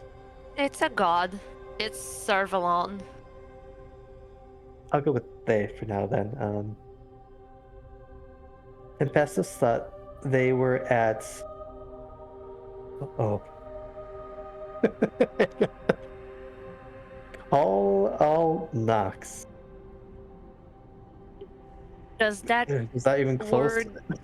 does that word mean anything to me? All Knox. I say it through like tongues to try and make it draconic, like all Knox.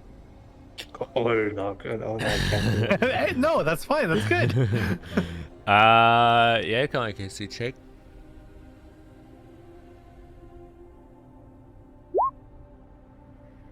Nope, never heard of it. I guess would I? Would that be a lichness thing that I would ever be taught? You can make a history check.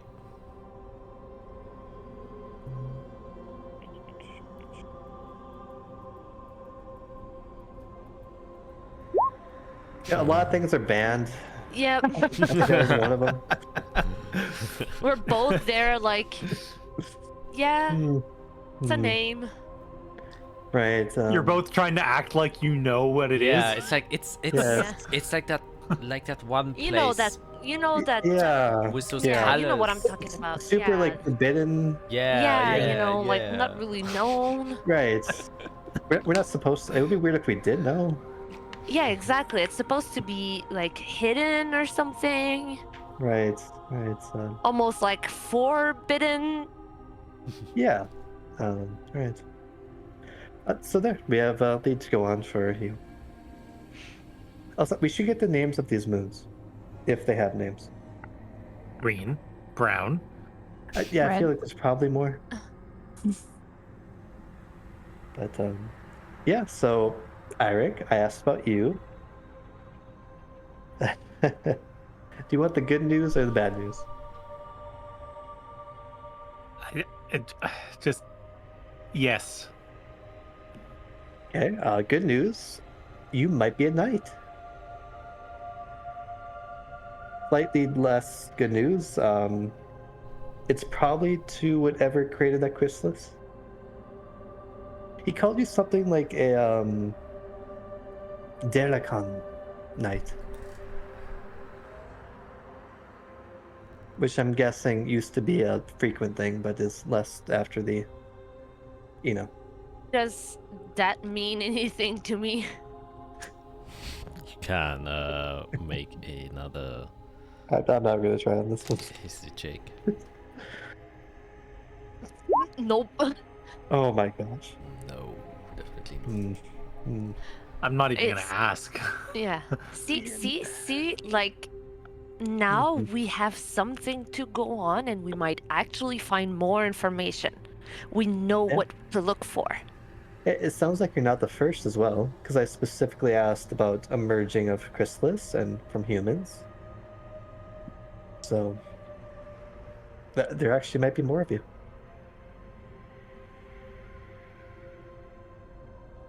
I don't even know what.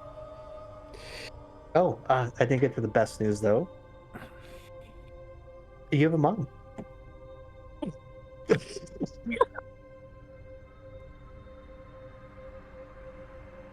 I'm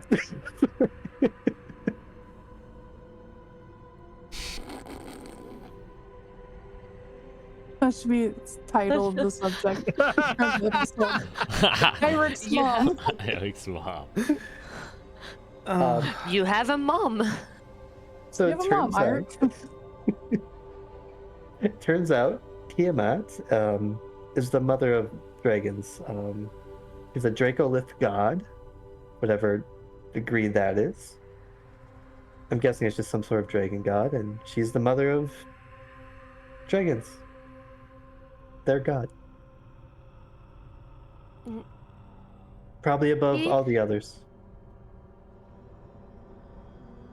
No, now you even know who to meditate and possibly speak to. Ooh. Oh. I could probably help with that actually, if you really want. Okay, well, let's just chill for just. You want to phone home?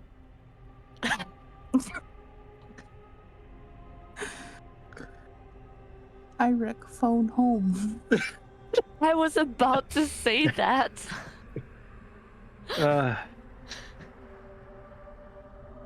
Let's see what else I learned. So Sure. that's 4 questions. What's the last one?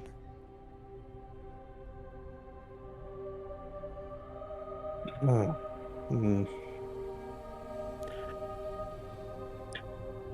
Before I can answer that, can you remind me, Jade? Obviously, I know it's a horrible memory. You mentioned a dragon attacked you. Obviously, we've seen a dead dragon now. We've seen an illusionary dragon. We've seen the wooden dragon that Azrael conjured, but a real life dragon we haven't really seen. What exactly are you asking me? You said a lot of things without much of a question. I'm trying to ascertain the nature of the dragon that attacked. Or maybe what its purpose was. before I give away the other tidbit I learned? It was like, as my face is just kind of like scrunched and like trying not to think about it.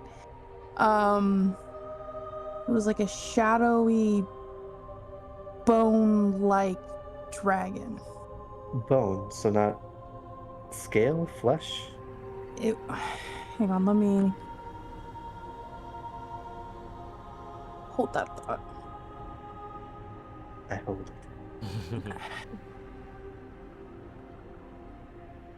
I'm so glad I got contact other player now. For a while I was like, man, how do I use this? I don't know who to contact. Like, well, that is not a good one. I don't know how I'm gonna contact them when we're back at home, but I'll think of something. I don't think I can use sending on Tempestus.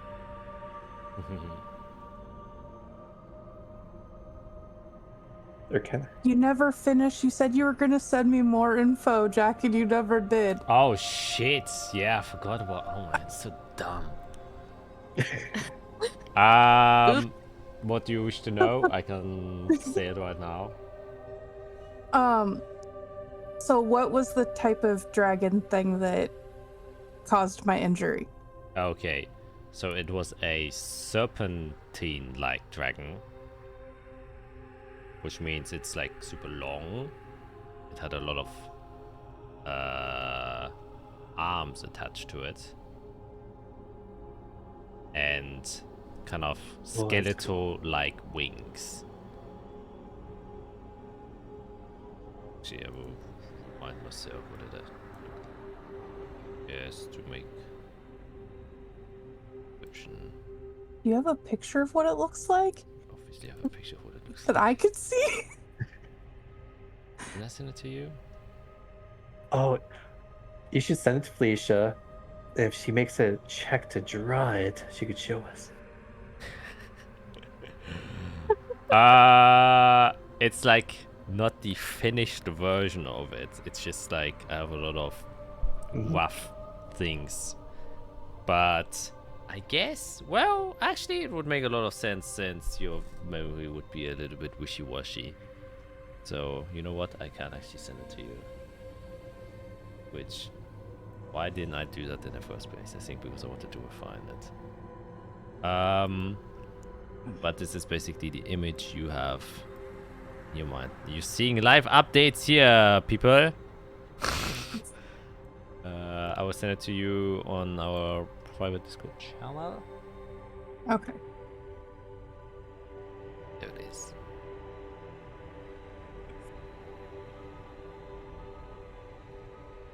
So it was really large and bone-like wings, and from what I remember, it was very long, and I remember it was dark and shadowy. That's what I remember. Do you want me to like try to sketch this for you? I think that answered it somewhat.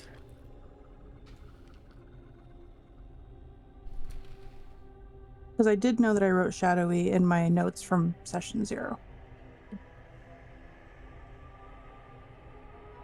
That's actually really dope looking. So, I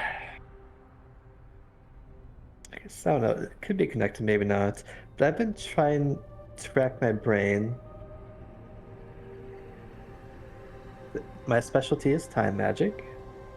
Speed things up, slow things down, stop things, that kind of thing.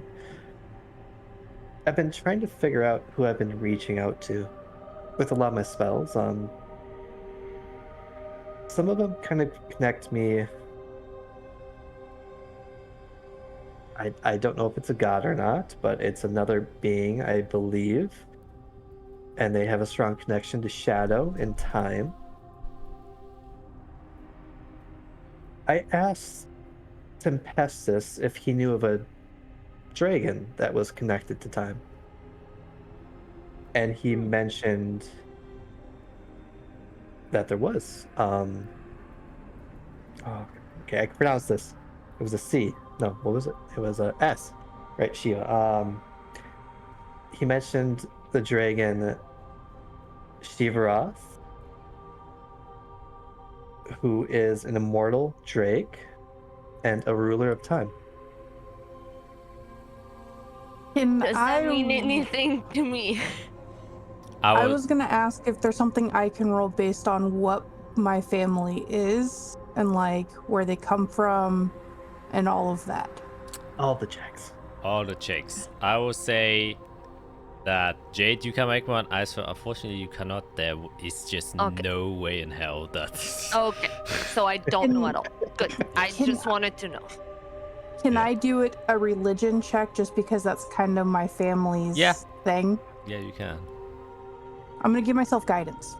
Okay. Trying to remember. Okay. 17. Unfortunately, no, actually, yeah. What's your heritage that you remind me? There is something that is Shiva was the name itself doesn't really peak, but ruler of time and immortal kind of clicks your brain, because as far as you're concerned with your shadowmancy that specifically your tribe uses is, uses kind of their ancestors, but more specifically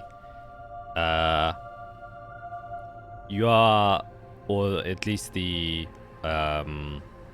Shadakai specifically have indulged in one of the 4 shadowmancy arts, because there are 4 specific realms that they kind of dive into. One is time, one is space, the other one is soul, and the 4th one,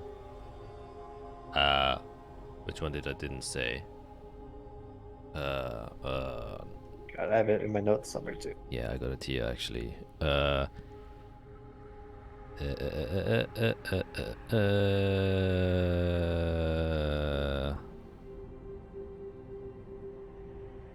So soul. Time, space, choice. Oh yeah, choice. So fate.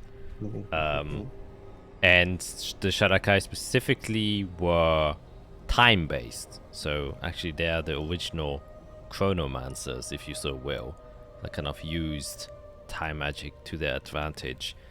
And like, in your culture, they usually have different figures that they kind of aspire to or use as visualizations that can be considered gods, or like I said, spirits that kind of encapsulate this magical power. And so that is something that is like ruler of time, probably has something to do with one of your ancestral spirits, and Shiva might actually be one of them, or be the one. Okay. Looks like that rings a bell for you. I'm trying to think how I would tell you this. The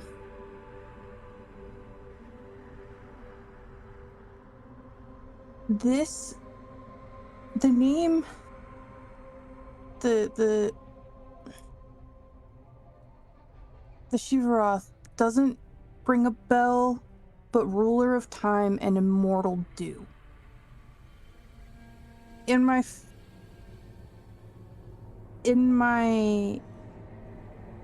family history and how we are, this name does sound familiar, just not the first part.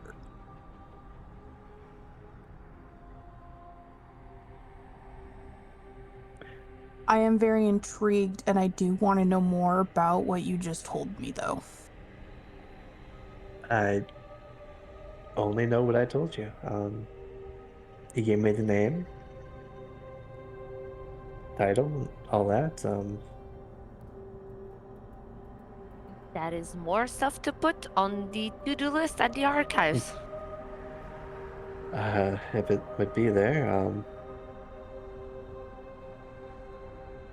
Right.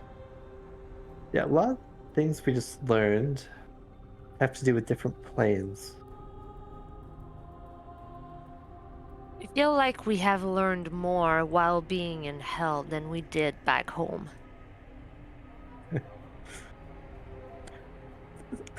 technically I'm calling home for this information, but yes, where we are location-wise, that makes sense.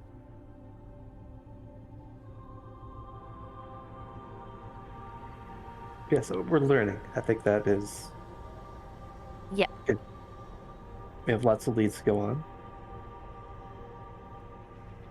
Now we just need to get home to work on those Yes. leads. Right. Right. So, is anyone here of divine origin? Just before we... Because we were told to use a spear, we need divine blood. I look at all of you. Any recognition? Not unless a knight is divine. I am a noble, but I don't think I am divine in nature, although some of us believe we are. Yeah, I guess what makes it divine? I'm far from divine. Right, okay. So I need to figure that one out. Who knows? Eirik is a knight, so maybe that counts. Sir Knight Eirik? I don't know if chrysalises count as divine power. Is Depends on you. is our friend divine? Oh, from what I understand, he is kind of the opposite. He was like a pagan who went against the divine and is being punished. I'm guessing his powers were granted by divine, so maybe.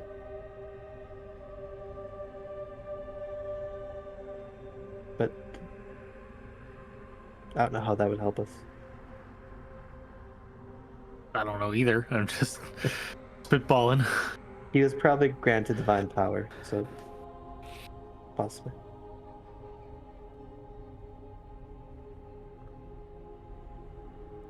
So we'll have to figure that one out.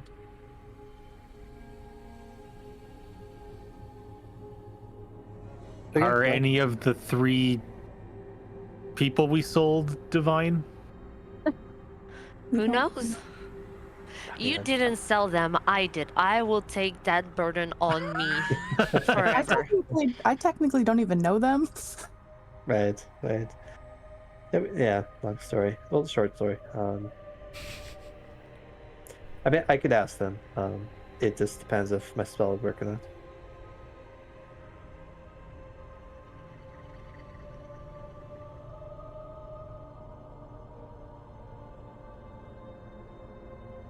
I mean, I could at least say hey and see if this works. It's actually quite similar to the one I just used. When you speak to do they have to answer verbally or is it mental? Ooh, I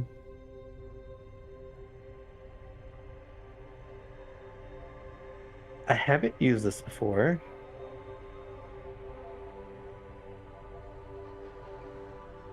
It's hard to explain. They just have to be asleep. And on this plane. Kind of intrusive, to be honest, but... Yeah, so now we're banking on them being asleep. I thought we were worried about them being asleep and it not... Yeah.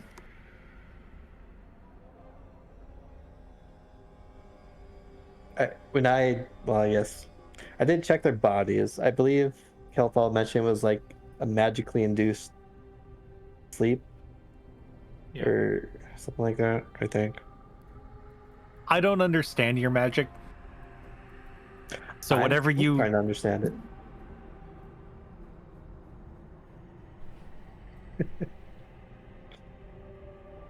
Well, how about I just say hey and see if this works? If it does, then we can contact them. If it doesn't, then... Well, we'll get to them when we get to them. Is the kind of sleep that they're talking about what I was kind of experiencing for a while after they knocked me out? When I was held captive? You would assume so.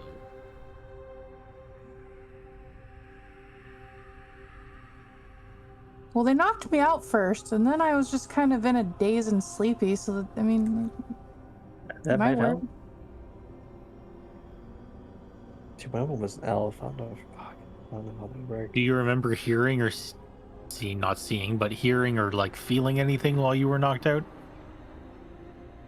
Do you want me to roll for that, Jack? No, you know that you was just gone.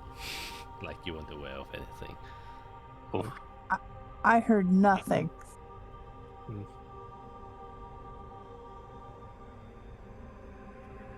Perfect. Well then I will just try it. We'll find out pretty quickly. This one only takes a minute. Yeah, we'll just at least get an answer. I'll go back into my meditative state since this is very similar. And cast Dream. And try to enter. I have their names written down. They're gonna hate us. They're They're gonna hate me. we did the absolute worst possible thing. Yes. Killing them would have been nicer. Honestly, probably. Now they're bargaining chips. Did that. You guys didn't. I should have thought of the contract earlier. There was stuff good on. We walked up and said hello. What's up? You did. You guys did. We've gotten better. It's fine. I will try to cast Dream on Beltrix Okay. and see if he is unconscious enough to be dreaming. Mm-hmm. Very well, Beltrix it is. Then Because I think an elf might resist. So. Then describe to us, since this is the first time you're casting it, what happens. Yeah. I guess we'll see if it succeeds, but at the beginning, again, I just go into that state where I'm kind of focused on separating my mind and body, but instead of going home to a storm, I kind of connect with the person I'm sending this to, kind of like sending, but instead of sending a message, it sends my mind. So I just quickly travel over this distance, everything's a blur until I reach the person. And if they're unconscious, I kind of feel myself getting pulled into their mind. And if it works, everything would start out kind of black until I shape it. Yep. You try to basically somewhat merge your mind with that of other one who hasn't got complete and full control of their own mind, as you can feel yourself leave your own body and travel towards that of a hopefully sleeping Beltrix. That is where we're gonna end today's session. And we The can wizard see dies.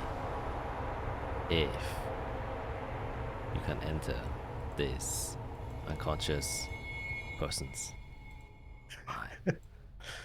Yep. If I can, I'm gonna make Wow. a weird dream. It's gonna be Like, we didn't snitch you. You did it to yourself. I mean, I could probably trick them into thinking everything went perfectly. Create a whole new life for 8 hours. Yep. Yeah. Well, I would say this is the unexpectedly a lot of lore was uncovered, which Yeah. Dude, you've got my head spinning right now. and Yeah, those are some good lore drops. my yeah, gosh. completely unexpected. Jesus Christ, like, Especially the one that connects to like my Oh my history. gosh. I did not expect some time dragon that rules time, is immortal, I didn't Jack, expect. can I get the rest of my notes about my hair? yeah, it was due like 2 months ago. I completely forgot about It that. hasn't come up, so like I forgot all about it, but now I'm like, I should probably have this. Yes, Yeah. why would it come up in hell? You know? That's- Yeah. Yeah, it kind of went over me. Ooh. So I'm like, oh shit. But yeah, you're right. I should have said you that a long time ago. I'm like, yeah. Oh my goodness. Of all Yeah. people to like stumble into my history without realizing it, it would be Fiera. Yeah. I mean, yeah, it makes most sense. She's a I crone. It was just looking does. for a time dragon. You know, that's very simple. Ah. Thank you for sharing a character though, because I was like, Yeah, please tell me he does this. Please tell I me he thought does. about not. But you're my biggest connection to the Shadowfell, where the dragon might be. So if I want to meet the dragon, I need to make a friend. Make the wagon.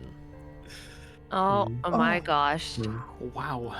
It all started with, well, I guess Jay doing some hand signs to a dragon, and then us fumbling around with the chrysalis for literally like a day. Oh, man. Yeah. Hey, it was your idea to do hand signals to a. I This had thing, no other so- idea. 0 spell slots. That was the first. Heuser Yeah. is going to be looking for answers, and she's gonna wait for Servalon with a sword and a flaming hand and being like, "You, sir, need to talk to me." Yeah, I'm curious. We really need to find out the names of these moons in case one of them's whatever word I said earlier. Kael'nox or Karmok. Yeah. Kahal Nox. Karmok, Yeah. yes. I will never remember that, but So much lore drop tonight. Yeah. yeah. Found out what Eirik is. That's cool. Mm-hmm. Yeah, that actually is kind of cool. Your Man. knight. That's awesome. I don't trust it. I don't trust it. You don't trust a high storm telling you you're knighted? What? No, I trust that being true, but I don't trust that night is a good thing. Why It's would probably you not. not? Probably not. Yeah, oh my god. Yeah. Yeah, so much. We had to unravel some of my older notes. I was like, yeah, this probably won't turn up in like the next 200 sessions, and then it's like, oh. Then you Surprise. have a Fiera that tries to talk to anything and everything.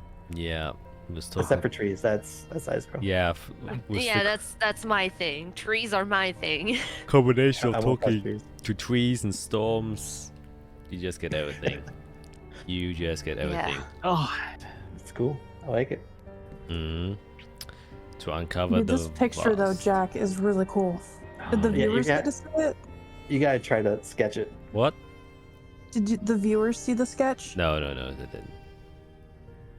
That is only for you to see, Jade, because you are the only one who saw it and survived. Yeah, wow. Exciting shit still happening. A lot of different titles. I was just gonna call this Swimming in Lava because that's what Fiera tried. I Or- tried. Or we and- could call it Eric's Mummy.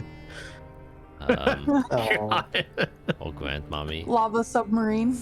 The Lava Submarine. I tried so hard to make a lava submarine. I couldn't do it. Yeah. Yeah, it's just because the Resilient Sphere like heavily specifies that it's like super Yeah, lightweight. yeah. I was like, then it probably would. That it makes sense. You It know? makes yeah. Yeah. Yeah. Anyways, hopefully next week we're gonna What are we continue. gonna do next week? Yeah. Today was at least a chill session. After 2 heavy combats, you guys could rest a bit, talk stuff out, Yeah. find out a lot of shit.